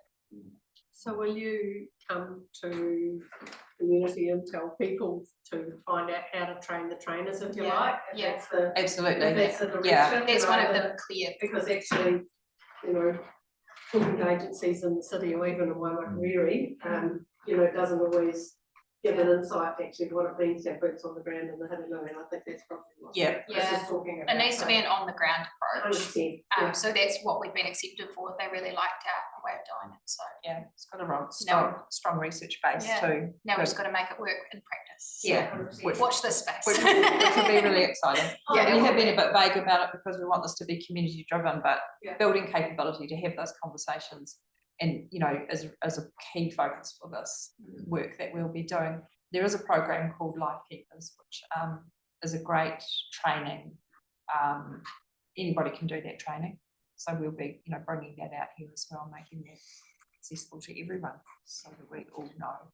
I get a sense that actually councillors sitting around this table probably would kind of like to understand how it progresses and how Yeah. that works on the ground, even in space, how we can get those conversations front and centre. Probably would be quite helpful as well, once you, and I totally appreciate this is fresh news. You've got the money and now, you know, how we can make that happen and be in that preventative space. Yeah, and we're hoping that Hurunui will be part of that conversation as we develop too. Yeah, you know, absolutely. be on the ground with us, not Yeah. us doing it.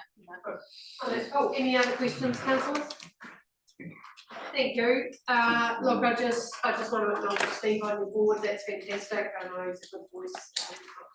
Really strength base as far as pastoral care, which I think is really important from a wellbeing with family perspective. But I do appreciate this information, really helpful to us as a district, and you know, I look forward to continuing to see your cars come out into our district and support people within our communities that need your services most. So thanks for coming and talking to us today, giving us an update on Riki on where things are at. Appreciate it. Thank you. If you do have some concerns, I do have someone you could talk to. But that was a more of a general It's a question. general comment. Okay. Yeah, In fact, that's we've fine. been exposed to it in our family. My son's best friend did it. And it's just the ripple effect. But Absolutely. We put him through the necessary supports and all of that, and it's, we think we're over the hump, but it's not about him, it's about those who come behind him. And if it happens again. Yeah, that's right.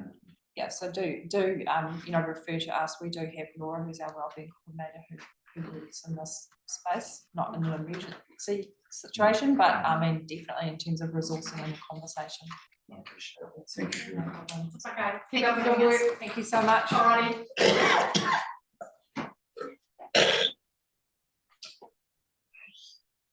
Thank you, Grace. See you later. Thanks, Chelsea. Thank you. Okay, have we got Stuart? Fantastic. Stuart, can you hear us?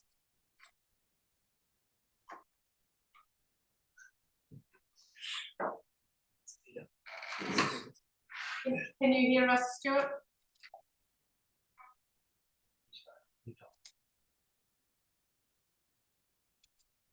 Do we unmute or do you unmute, Stuart?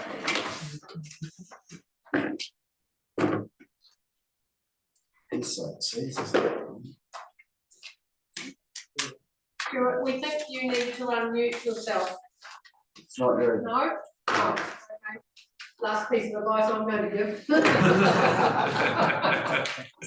Solid.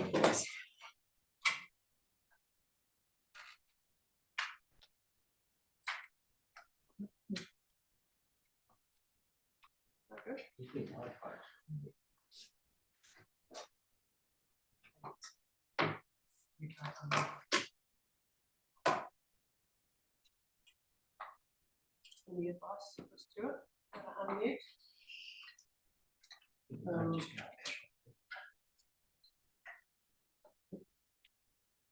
I think he's on a phone.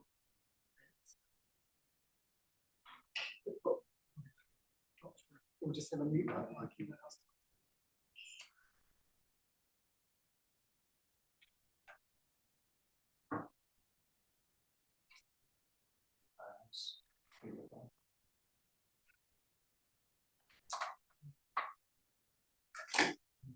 And we don't do anything else.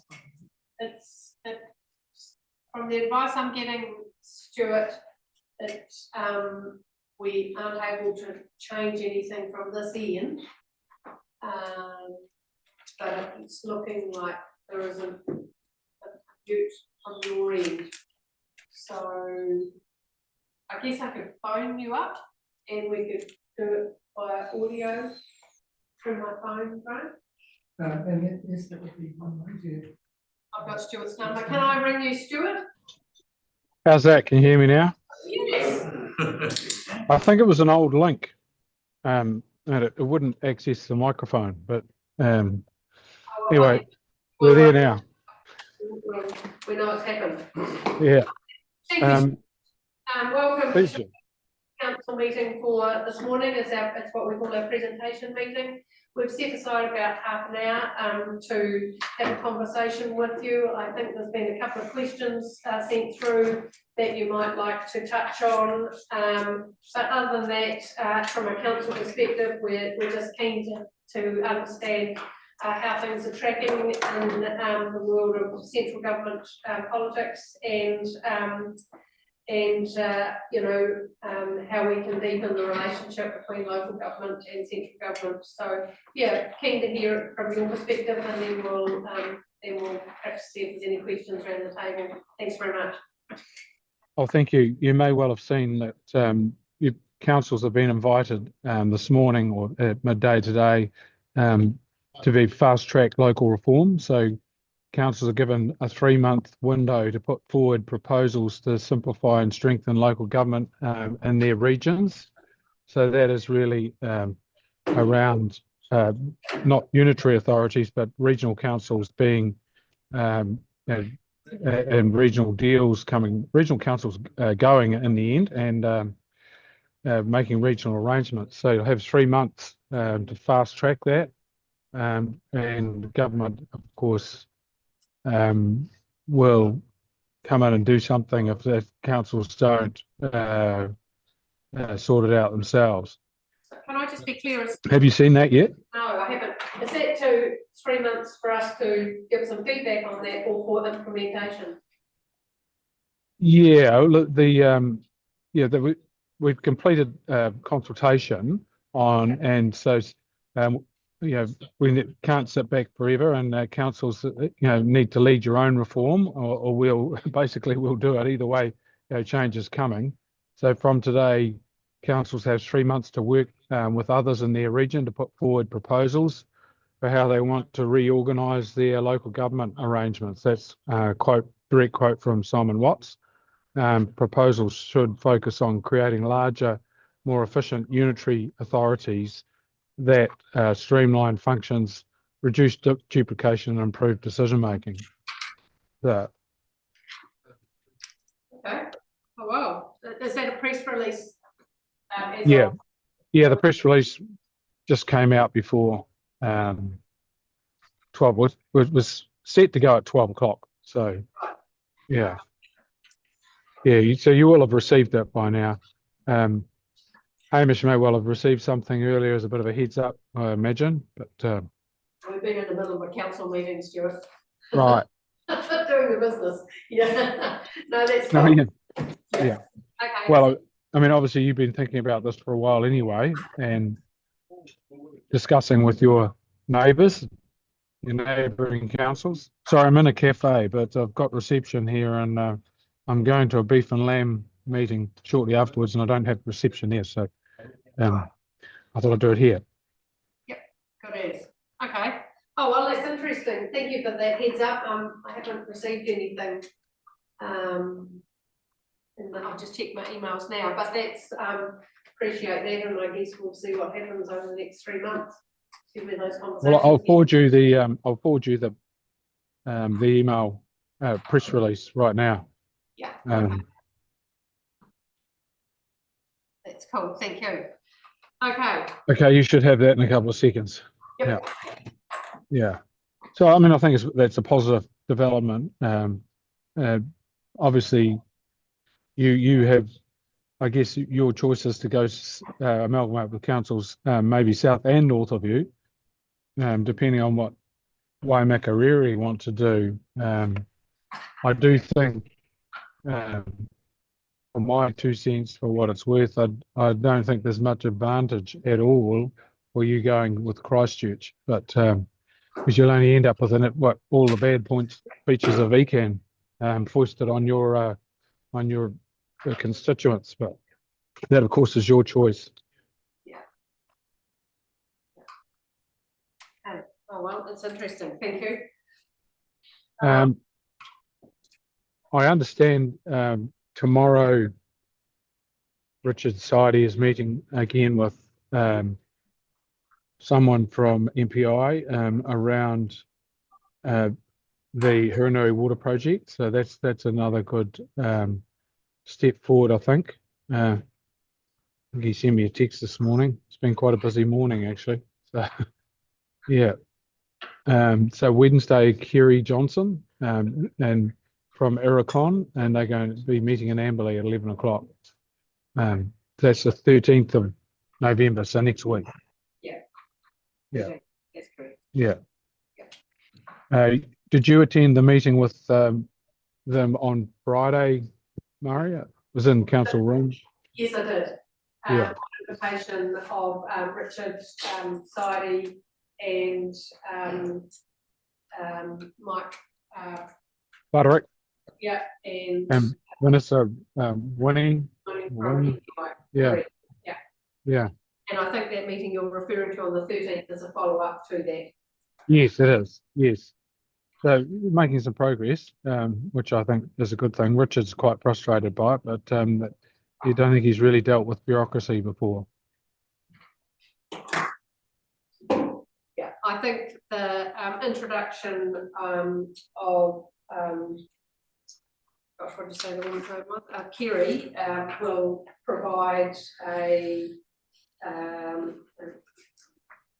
go, no-go options, you know, and if the options can be mitigated, how would they be mitigated and at what cost would they be mitigated? So it sounds like the introduction of Kerry will provide that intel, but that's for that board to decide as well. Yes. Yeah, I think that's a fair assessment. Yeah, I mean, we're heading into budget season because the budget's on the 28th of May. So we've got 3 sitting weeks after this week, and it's on the Thursday of that last sitting week in that sitting block is budget day. So there'll be obviously that's what we're all looking forward to and see where we go from there. It's getting the politics is heating up a little bit as we get closer towards the end of Parliament this year and trying to get the RMA reforms through before the House rises at the end of September. So other than using urgency, there's we're limited in the number of bills that we can get through between now and the end of September. So we're trying to do the most urgent stuff we can. We almost always have urgency after the budget is read. So we are expecting to be sitting on Friday and Saturday, the 29th and 30th of May. Can't sit on a Sunday. So we'll just have to wait and see what bills come out in that urgency motion.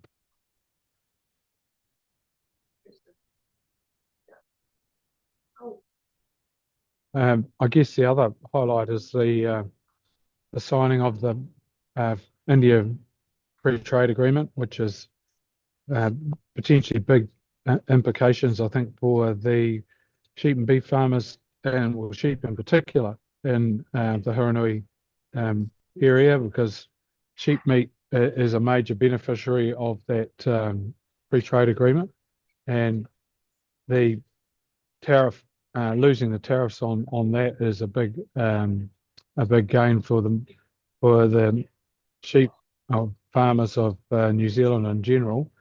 They don't have to take that much really to create tension in the market and support prices across the board. So I think we're really looking forward to that. There are a lot of other things that apples, for example, was a big one, which was quite surprising. And there are apples being trialled in Huronui, so we'll see how those orchards perform. But I think there's going to be a really big opportunity for apples in that market.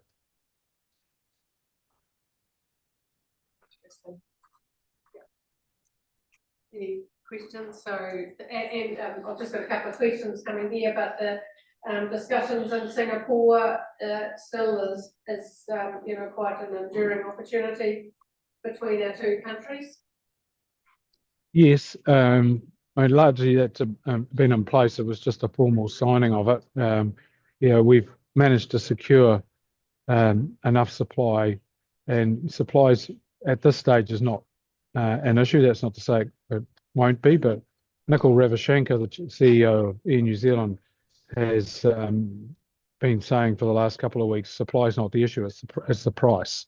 Until the strait is reopened, even if the US get the ships out of that, out of the strait and deliver, will they actually go back in again? I would think it'd be very difficult to get insurance to take ships back through the strait at this stage. Things are going to have to change dramatically. So we have adjusted globally to get things, lift production from other suppliers, and Singapore and Korea in particular, where we get most of our refined products from, have managed to access further supply, and so we're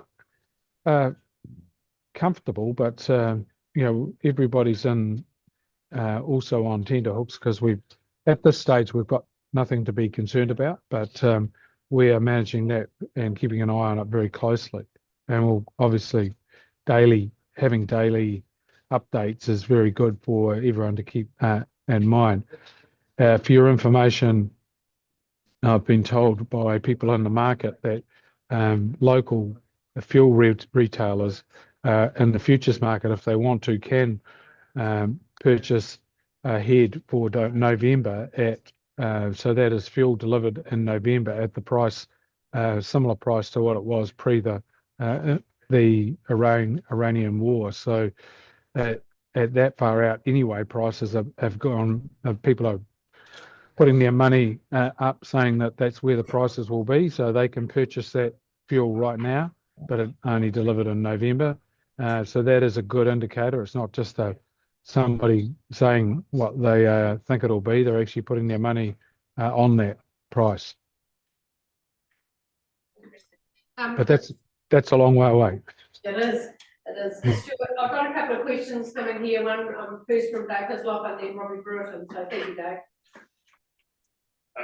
One's probably a question, and the second is probably a comment which you already know.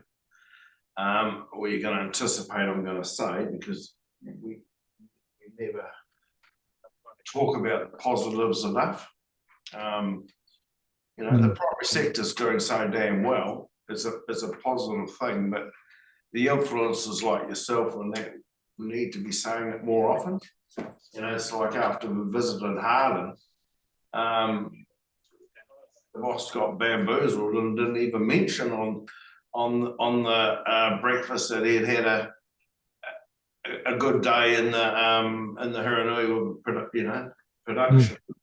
So the other part with the water storage is pretty important and good for the health of a river.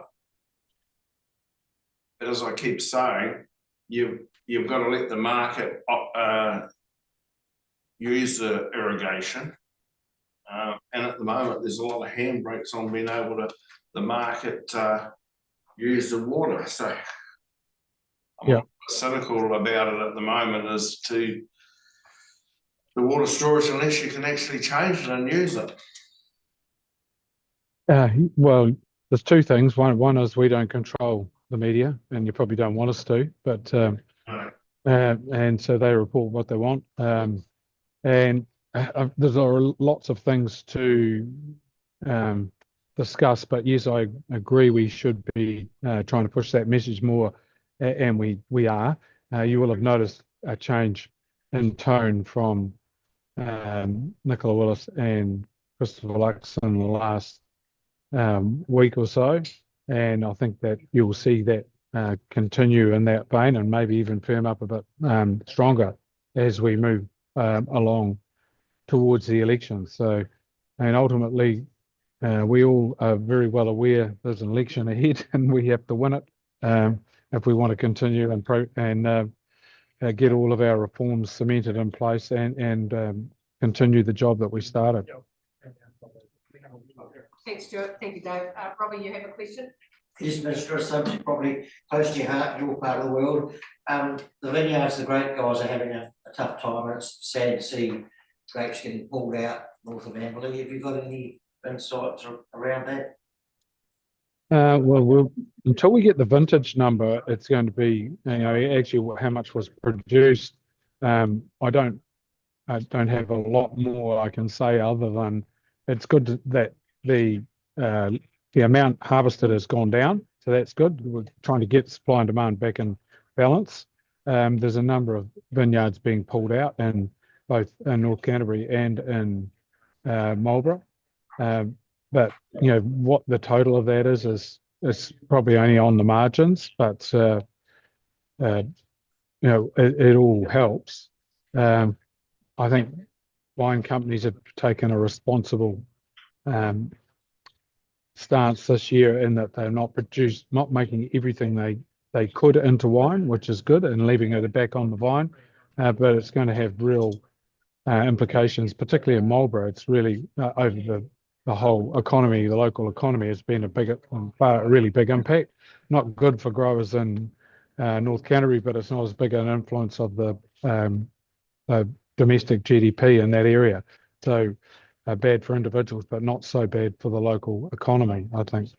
But Vinaki have sold Cam Shawn and all their assets, which I understand are all being returned to sheep and beef. So it's a bit sad, but there are other options. Apples are a big one, I think, and that's potentially something that could be an option in North Canterbury. Yeah, thank you. Any other questions around the table here? We've lightly, you talked about the fuel, but is there any other insights as to where that's heading? I know you talked about the November scenario, but any other insights on the here and now as far as the fuel goes? I mean, it's something that we're hearing a little bit around the table, but also within our communities as well. The cost currently being impacted, I guess, on individuals and businesses and communities. So any other sort of local sort of here and now scenario that you've got to offer? No, we are considering options, but I mean, obviously the cost of living implications of it are pretty significant. Everything, I think most New Zealanders have now woken up to the realisation that diesel runs our economy. Everything is dependent on diesel. That is getting all of the supermarket shelves stocked and the stock off the farms and all of that sort of thing. So that's a priority for us. And we can't really take excise is 45 cents a litre on petrol, but we've got to pay for our roads. There's not really anyone serious commentators calling for the removal of that or ruck relief, because ultimately the roads have to be fixed, have to be maintained. We have to be able to build new roads, and they've got to be funded somehow. And we're paying about $10 billion a year in just interest alone on government debt. We can't afford to borrow more money to spend taxpayers' funds on paying interest. I think it was a phase 2 proposal was to increase the tonnage of the heavies, across our roads. And yes. In my simple, mind, I wondered about the long-term impact of increasing it from 48 tonne to 60 tonne or whatever it was, and then there'd be no further money coming in for NZTA or for councils to recover and reinstate those roads, because we've had examples of local roads, where heavy trucks were used as a detour, and the hammering that our local roads got with little or no extra funding to recover the road. So I was a wee bit concerned about increasing the tonnage or the tier weight of trucks in a phase 2 scenario. I don't know whether anybody else had those same thoughts, but that's something that crossed my mind. Yeah, I'm concerned about that as well, but it's a temporary measure and, you know, needs must is about all I can say. It's, Yeah. Yeah. Yeah, I guess it's that recognition that there'll be some additional costs to recover roads with extra tonnage. Yeah. Yeah. Interesting. Any other questions around the table? No? Anything else you want to? Oh, no, I better keep going actually, but thank you very much and good to talk to you all. Yeah, good on you, Stuart. I appreciate your time this morning. We've covered off a few issues from a localised but national perspective, so appreciate your time also, and we'll look forward to seeing you again soon. Thank you. Enjoy the rest of your day. Thank you. Thank you. All right. See you, Stuart. Okay. We'll just finish the meeting. So thanks, councillors. That's the end of our presentation meeting for today. For those that are not going on to the eco sort, you can have lunch with us and then make most of the rest of your day. But I think Chris, Brett, Chris. I won't be TV today. Oh, you're not? So who's going? Steve, Bree, and me. Okay. 4 of us. Sorry, I was planning, but I have to do this.